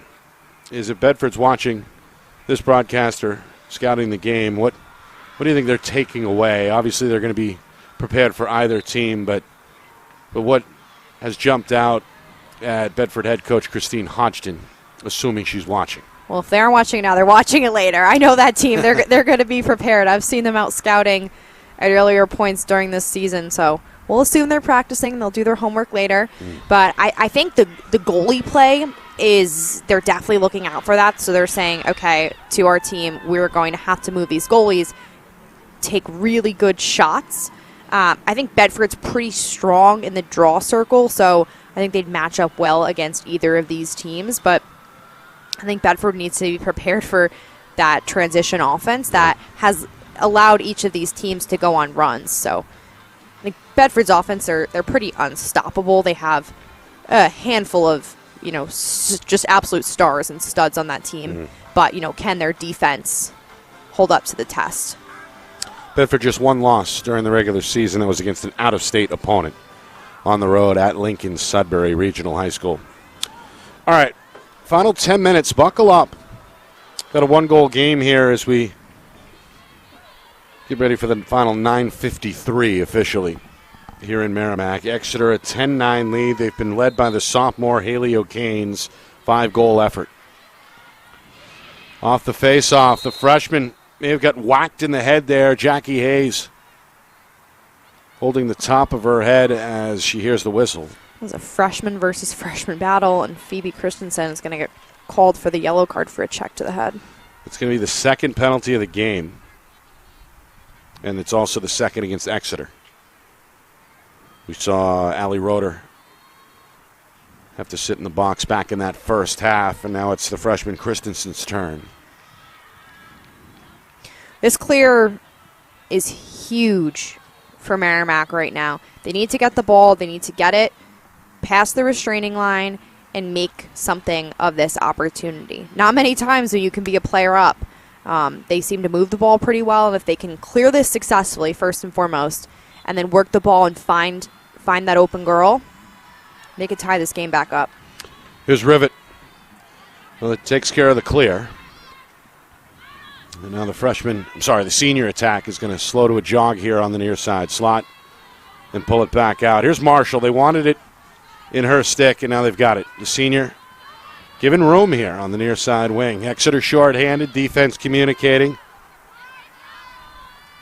What are we seeing here from this zone defense? Yeah, so the Blue Hawks being a player down, they cannot face guard Marshall, and so she's going to be open as a threat. Where, they're holding their space. They're going to leave one girl open on the backside. As soon as the ball moves, they're going to press out, try and create a little bit of pressure. Marshall backdoor, shot and score. Beautifully executed. Trapani's fourth of this second half has tied the game at 10. What a connection between those two. That's exactly what you want to do. Move the ball quickly, find that open girl again. It's often down low or somewhere on the backside. Marshall, being the player that she is, she's going to draw attention. She had 2 players looking at her. And when you're a player down, as the Blue Hawks were, you can't afford to overcommit to one player there. You're going to leave a lot of openings. Trapani, her 4th goal.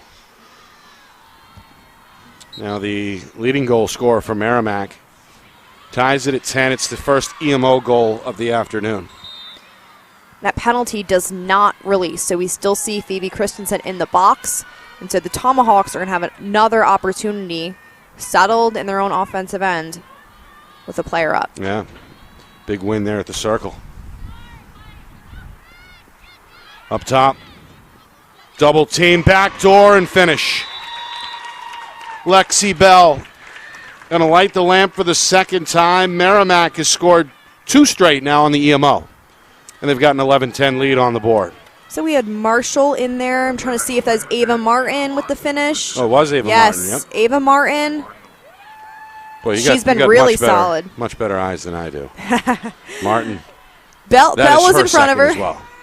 Yeah, Bell was in the area, but Martin giving credit for the finish. Her second goal. And back-to-back EMO goals, 17 seconds apart. Right now the difference. As penalty has got to be releasing soon. So you see the Blue Hawks, they've got the ball. They're just going to hang on to it and wait until they can get their 7th offensive player into the mix. Yep, Coach Landers right there in the box talking with Christensen. Meanwhile, Merrimack's got an extra defender. They're going to float it towards the ball, or do you want to conserve energy here? Yeah, I would probably hang back. I at this point in the game where people are pretty tired, I would wait for them to go even strength, wait for them to maybe mix up just trying to pass the ball around. But I'd hang back and get ready to play good D. All right, penalty is released. We're back to even strength. Christensen comes sprinting into the mix. Meanwhile, O'Kane, good split dodge down the middle, whistle again. And it looks like a hold here against the Merrimack defense. Yeah, as she's kind of charging down the middle, you're going to see her draw shooting space. And so as a defender, when someone's coming down like that towards the cage, you need to lead with your stick and then your body behind to get in front of the ball. If you just go body first, you're going to get called for that the shooting space call and a resulting free position every time. O'Kane stripped on the way down the lane, but another whistle. Checked on the way in. Ref is signaling that it was in the sphere, and so she's going to go right back where she started. We had seen O'Kane pull the trigger immediately on those previous free position shots. Elected to go right to the net. Does so again and gets a friendly bounce for the score. O'Kane, the sophomore. Now it's 6 goals for Exeter, and we're tied yet again at 11. I think that was really smart of Haley O'Kane to change it up. She took a few rips from that 8-meter on earlier free position shots. This time she runs it in and is able to bounce that high. Inside of 7 minutes remaining. I keep saying it, but this is just so fun. Well, I figured we'd be in for a close game. Again, it was a 1-goal difference last week when these two teams met at the tail end of the regular season. And it's been really tight most of the way here this afternoon. Exeter built up a 3-goal lead twice. Once about midway through the first half, another early in the second half. Merrimack, on the strength of Peyton Trapani's 4 second-half goals, briefly put the Tomahawks ahead. O'Kane's 6th goal a moment ago. We've got another tie here. You can see that fight in O'Kane right now. If she gets the ball, she's going to cage, and so I would be really keyed on her if I were the Tomahawks. Seen 6 ties this afternoon, 4 of them in the second half. And now Merrimack is going to break that tie. It's Ava Martin. Martin again. Her second of this second half. I believe she had one back in the first half as well. We've had a couple Martin on Martins. Yeah, you're right. No, you're right. 3 goals overall. All 3 have come since halftime. And none bigger than that there. It's 12-11 Merrimack as a result. And the clock starting to become a factor, a little over 6 minutes remaining. We talked about other players for the Tomahawks needing to step up with Lily Marshall being guarded so closely. And you see Trapani and Martin have stepped up really big. Emma Room has played well as well for Exeter. Comes up with the ground ball, but that one bounces away from Allie Roeder and out of bounds. Merrimack going to force a crucial turnover and now look to clear. Martin going to slow down, looks to avoid the second defender. Short pass taken in by the freshman Hayes, who got clocked again. Quick restart. Hayes going to go all the way to the net and score. Wow. Well, it looked like half the Exeter defense wasn't quite sure that the green light had been given by the officials on the restart. The freshman takes advantage, goes right to the net. And a big reward for an outstanding playoff performance for the freshman Jackie Hayes. She gets her first goal. Doubles the Merrimack lead now to 13-11 with 5:48 to go. We've seen her speed in the midfield, now see it in the offensive end. She protects her stick. She tucks underneath that first defender really well and is able to finish that shot low. So again, 2 goals about 30 seconds apart. We saw that earlier in the first half on the Exeter side. Now we see back-to-back goals from Merrimack 31 seconds apart here late in the second half. Just 5:48 to go now in regulation, and the gap is 2 goals for Exeter. Crucial face-off. It goes to the Blue Hawks. Room off the bounce, trying to find room near side. This one loose. Going to bounce into the Merrimack bench. It's going to be Merrimack ball. Yep. Some crucial 50-50 plays starting to go Merrimack's way, but this one may be a mistake. A long pass. It's over the head of the intended target, right in front of our cameraman Ian, who doesn't flinch. This is where you see, teams starting to force it, play a little bit rushed. Merrimack with a 2-goal lead, I would have protected that ball, got it safely over the 30, and start to run a little bit of clock down. But instead we send Allie Roeder back the other end for an opportunity. Yeah, Roeder just misfires there, but had a pretty good look at it. Does draw the whistle and does draw the push against Merrimack. So a free position shot on the way here for Roeder.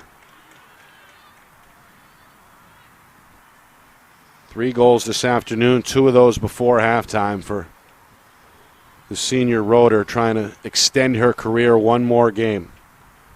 Her club trailing by 2, a chance to cut that in half. Instead, it's sent aside.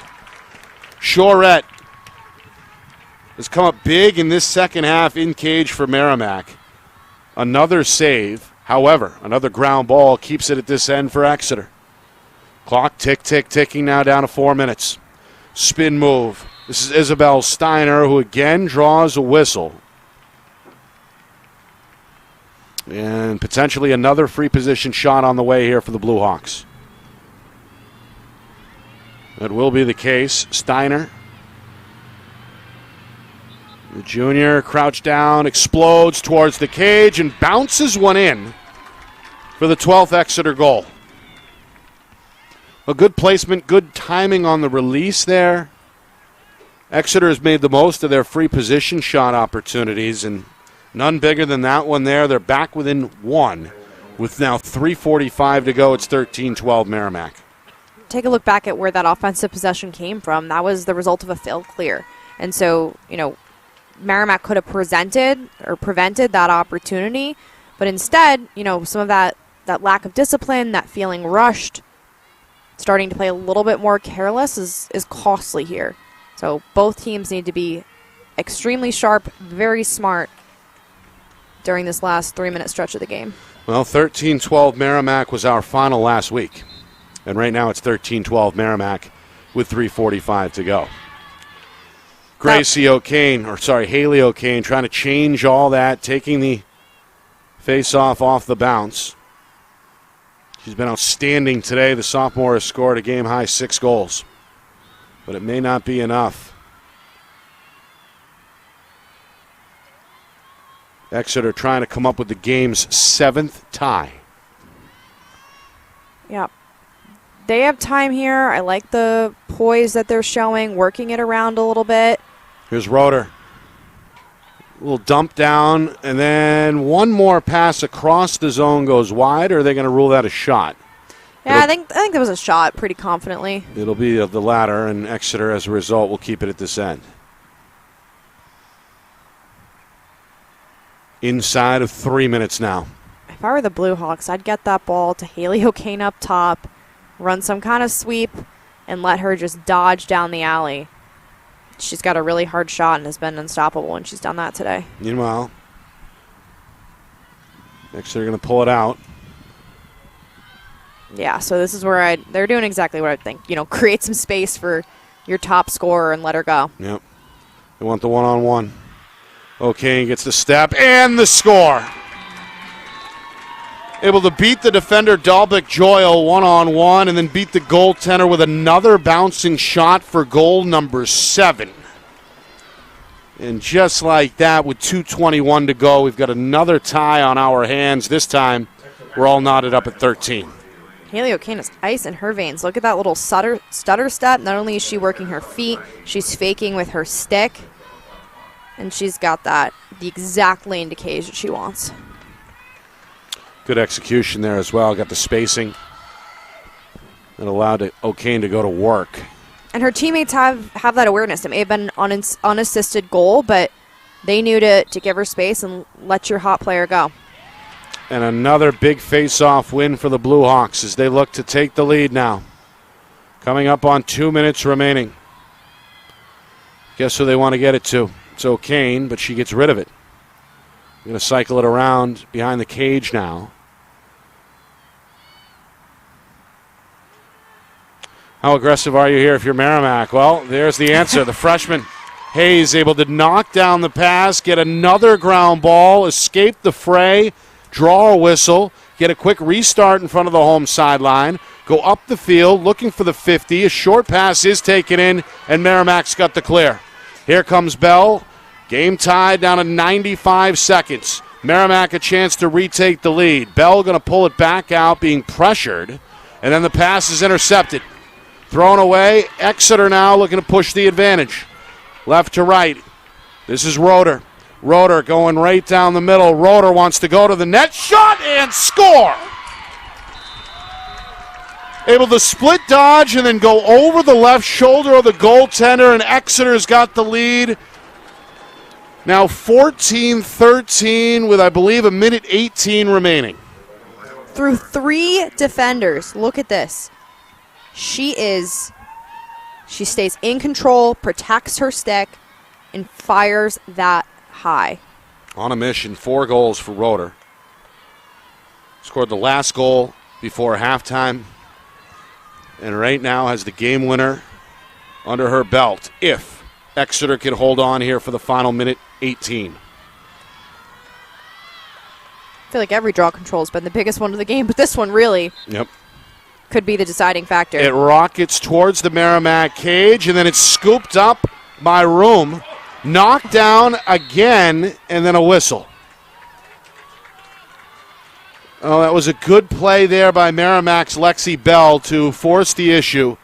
And as a result, the Tomahawks get the possession they need, but we're inside of a minute. Tomahawks trying to come up with the tying goal to extend their season. Exeter hoping for one more stop to punch their way into the quarterfinals. Meanwhile, this is Mitchell up ahead. Thought about the shot there for a moment was Gabrielle Alicia. Alicia thinks better of it, pulls it back out. One eye on the clock now. We're coming up on 30 seconds. This is Martin. Back to her left. Martin, a shot, and score!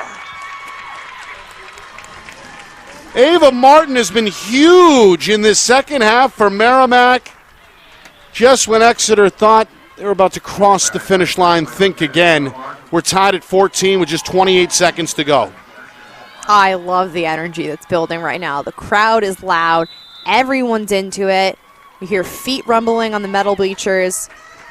This is playoff lacrosse. And now a timeout is called. Yeah, the Exeter fans have made the trip. About 40 minutes or so from the beach or the seacoast. And of course, the Merrimack fans have turned out here to support the home team. So it's been a good atmosphere from the get-go, and it's been a great game. Now with 8 different ties, 7 of those have come in the second half. And it's been back and forth, back and forth. Martin has scored how many goals now? 4, all in this second half. The high scorer of the game has been the sophomore for Exeter, Haley O'Kane, but both goaltenders have had their moments. The defenses have made plays. The execution on attack has been good at times. All in all, Kristen, really can't ask for a much better game in terms of drama and in terms of these two teams really being well matched. This is a battle, and it's been a clean game, too. You know, Right. we saw a couple yellow cards, but I would say overall, really good sportsmanship demonstrated on the field. 2 teams playing tough. think we have 27 seconds left. Both teams have showed that they can score in under 30. Yeah. They can push this quickly, and so I guess we'll say it one more time. This next draw control is huge. Now, what happens here if we had overtime? What do those rules look like? Oh, put me on the spot here. I haven't seen high school overtime in a while. Last 5 minutes? I think it's 5 minutes. 2 3-minute halves. That is the... All right. So we could have an overtime rematch on our hands. Again, that was last week. A 1-goal win for Merrimack of 13-12.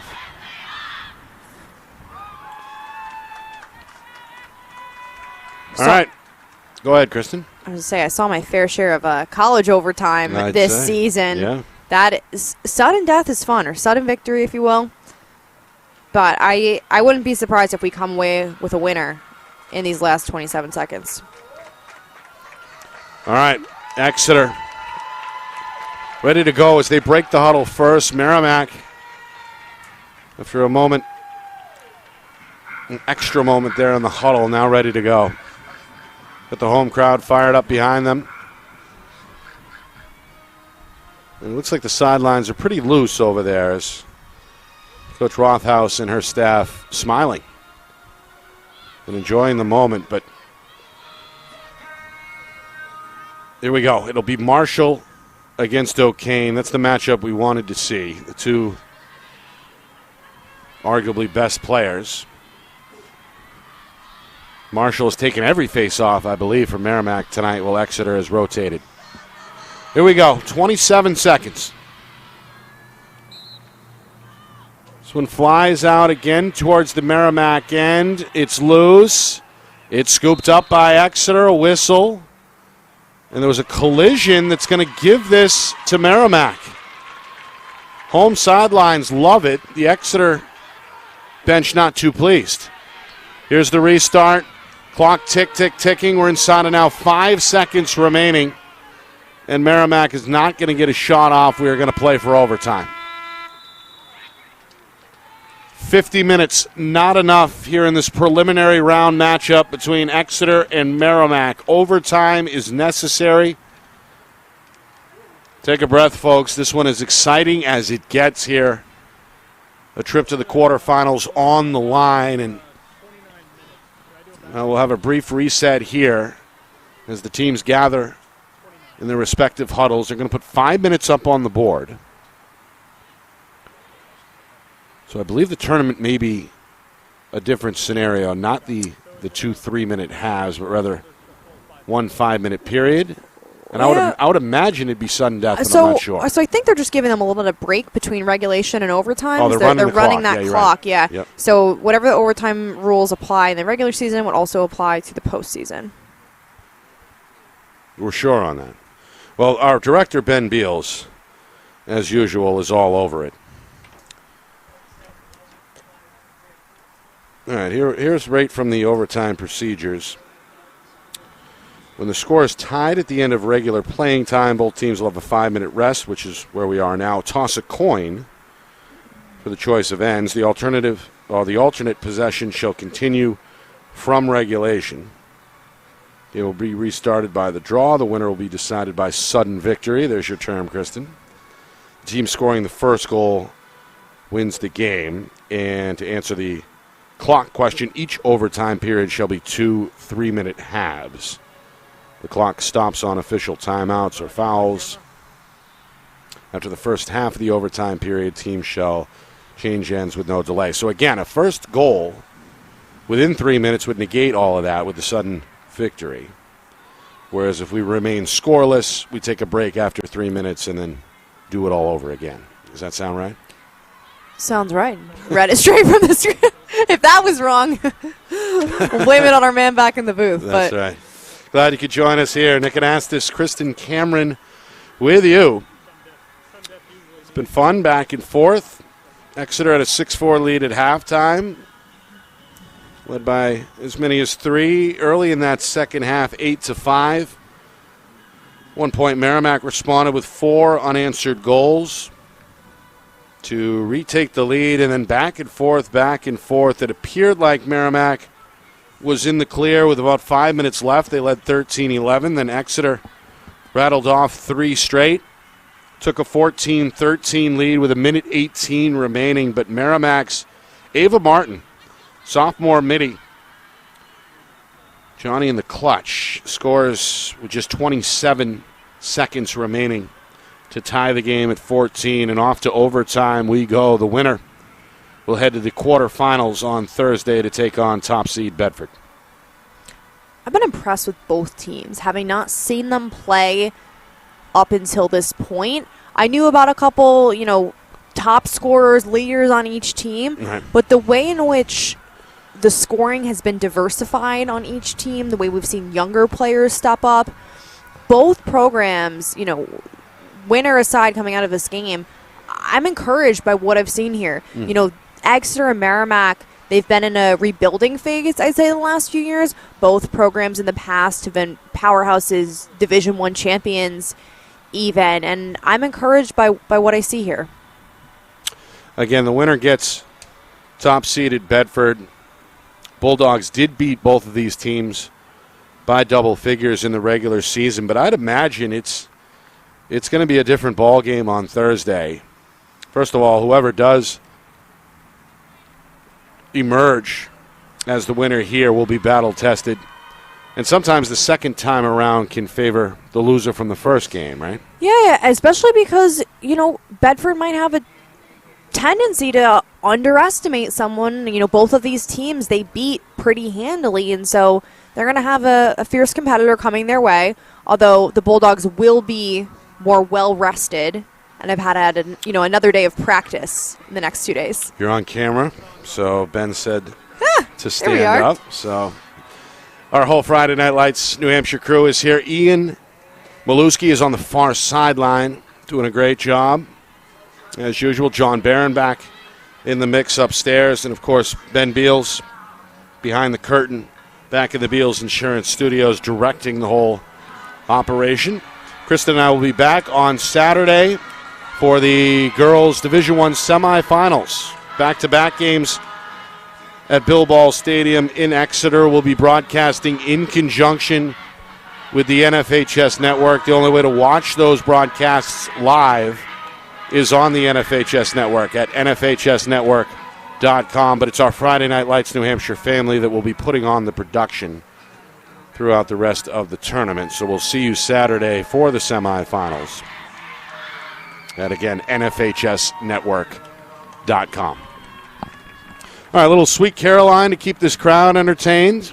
Kind of a Fenway feel as the sun begins to set here on the East Coast, about 7 o'clock local time. Shadows now swallowed up half the field. Not sure if that matters at this point or not, but for what it's worth, the Exeter end of the field is going to be in the sunlight while Merrimack's cage is in the shadows. Interesting what's going on here in the draw circle. You see, again, our usual matchup, O'Kane and Marshall in the center of a circle, but the ball has been pretty consistently going in the direction of the Tomahawks goal, and you see kind of everyone's lining up back there ready to charge in. All right, O'Kane against Marshall. Got 3 minutes up on the board here in overtime. Sudden death. The winner advances. The loser is done. This one goes up in the air. Marshall looking skyward. Got the advantage for Merrimack. Tomahawks have it. The senior with O'Kane breathing down her neck. Going to spin, come middle. Looking to get to the goal and end the game. Shot and score, and that will do it as Lily Marshall sends us all home. A determined effort there from the get-go by the senior.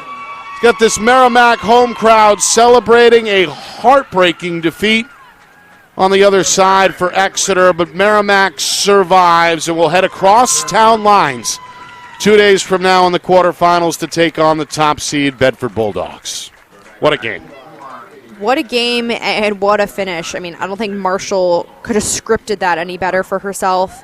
She wins the draw to herself. controls it into the offensive end.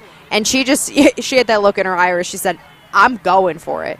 And you see she goes heads down and buries a shot. Just 12 seconds into the overtime frame. Merrimack is going to survive and advance as they knock off Exeter 15-14 in overtime. One final break.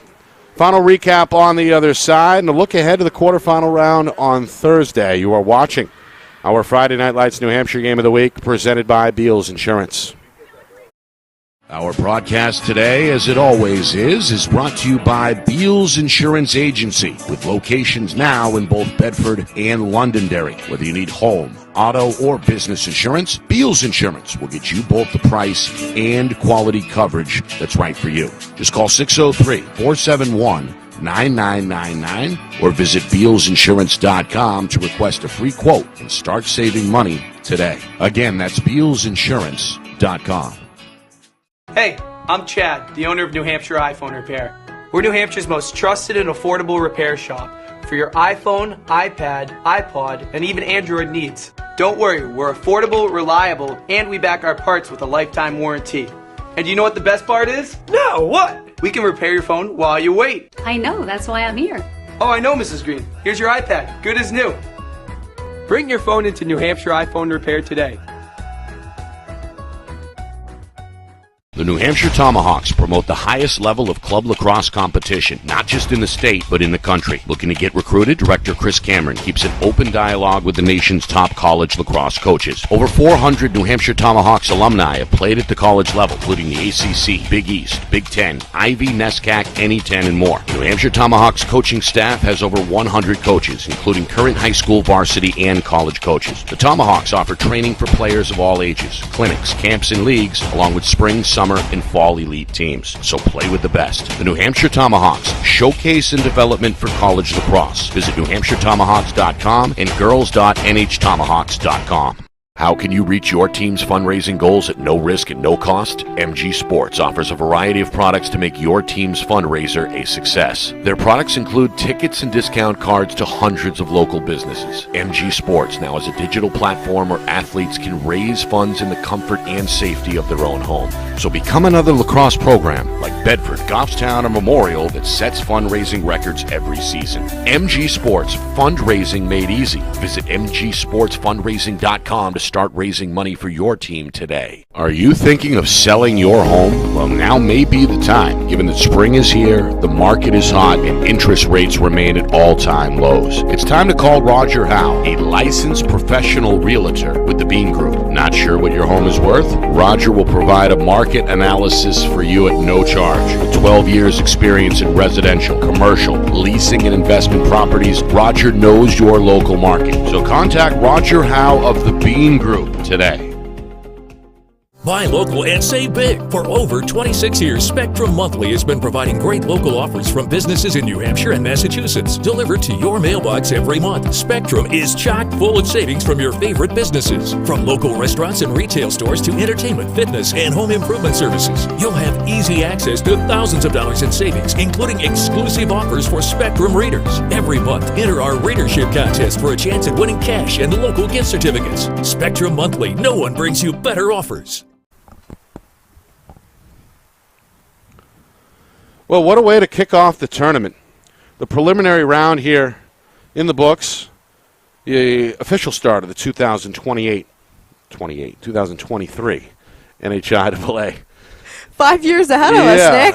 I guess I'm 5 years ahead of my time. No, the 2023 NHIAA Girls Lacrosse Division I tournament. So we've got the quarterfinal set up now. Merrimack will take on Bedford. But boy, oh boy, this one a hard-fought win for the Tomahawks and a tough one to swallow if you're Exeter. Merrimack jumped out in front 1-0. Just 5 minutes in, Lily Marshall lit the lamp and gave the home team the initial lead.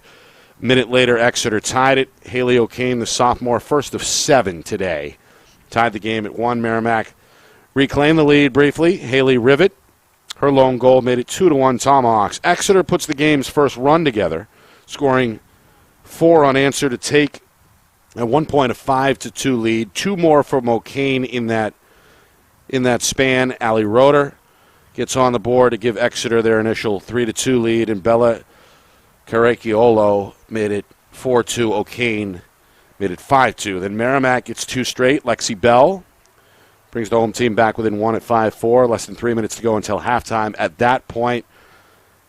And then Allie Roeder got her second with just 17 seconds left to make it 6-4. And that was our halftime score. Then in the second half, Ava Martin came alive. Scored all 4 after halftime, including her first, to make it 6-5 about 2.5 minutes in. Exeter a mini run, 2 straight. Roeder, O'Kane in that order. Merrimack comes back with 4 in a row after trailing 8-5. Marshall makes it 8-6. And then 3 in a row for the sophomore Peyton Trapani. Means it's now a 1-goal lead for Merrimack. About 10 minutes into the second half, 9-8. Exeter gets 2 more. O'Kane on a free position shot scores again for Exeter to tie it at 9 with 14 minutes even remaining. Exeter freshman Phoebe Christensen is heard from as Exeter takes a lead again, 10-9. Merrimack 2 in a row in the answer. Trapani's 4th, Martin's 2nd, 11-10. Both of those, by the way, were EMO goals on the same penalty, just 27 seconds apart. So at that point, it's 11-10 Merrimack with now 8.5 minutes remaining. Exeter gets the answer from guess who? Haley O'Kane, who ties it at 11. Then another from Martin for Merrimack makes it 12-11. And then we get one from Jackie Hayes on a quick restart. The freshman who played so well at midfield gets her lone goal with 5:48 to go. Merrimack takes a 2-goal lead. It looked good for the Tomahawks at that point, but not so fast, says Exeter. Isabel Steiner brings the Blue Hawks within 1, 13-12. That was a free position shot with 3 minutes, 45 seconds to go. Then O'Kane's 7th ties the game at 13 with 2:21 to go. Roeder gives the road team a 14-13 edge with 1:18 to go. And then with just 28 seconds remaining, Martin's 4th of the second half ties the game at 14, and we're overtime bound at that point. And then Merrimack needs just 12 seconds in the extra frame as Marshall wins the draw, goes right to the cage, and scores for Merrimack the game winner. 15-14 is our final. It does not get any more exciting than what we saw here tonight. That was a perfect game. Great competition. I didn't know if we'd see another 1-goal game. That is really tough to repeat 2 times in the same week. 2 overtime wins for Merrimack Tomahawks. Yeah. You know, we really saw Lily Marshall in the first half. She was dominant. It was her show.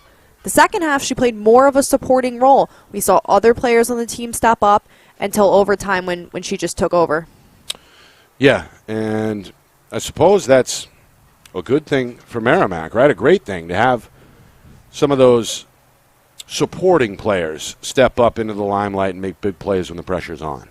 That's huge, and it's really encouraging for the program, again, that they're girls who will be back. And so I'm excited for them to match up against Bedford. I don't think Bedford will see the same margin that they did before. Yeah. The quarterfinals come your way on Thursday. Kristen, you and I will be back on the air Saturday night in Exeter for the Division I semifinals. So we'll get both of those games going back-to-back starting at 5 o'clock Eastern Time. All right, final thoughts here. Kristen, you said off air both teams really impressed you upon first viewing them this afternoon. And then, of course, they deliver the goods, so to speak, with an overtime thriller. Yeah, I think the probably most unexpected part was the goalie play.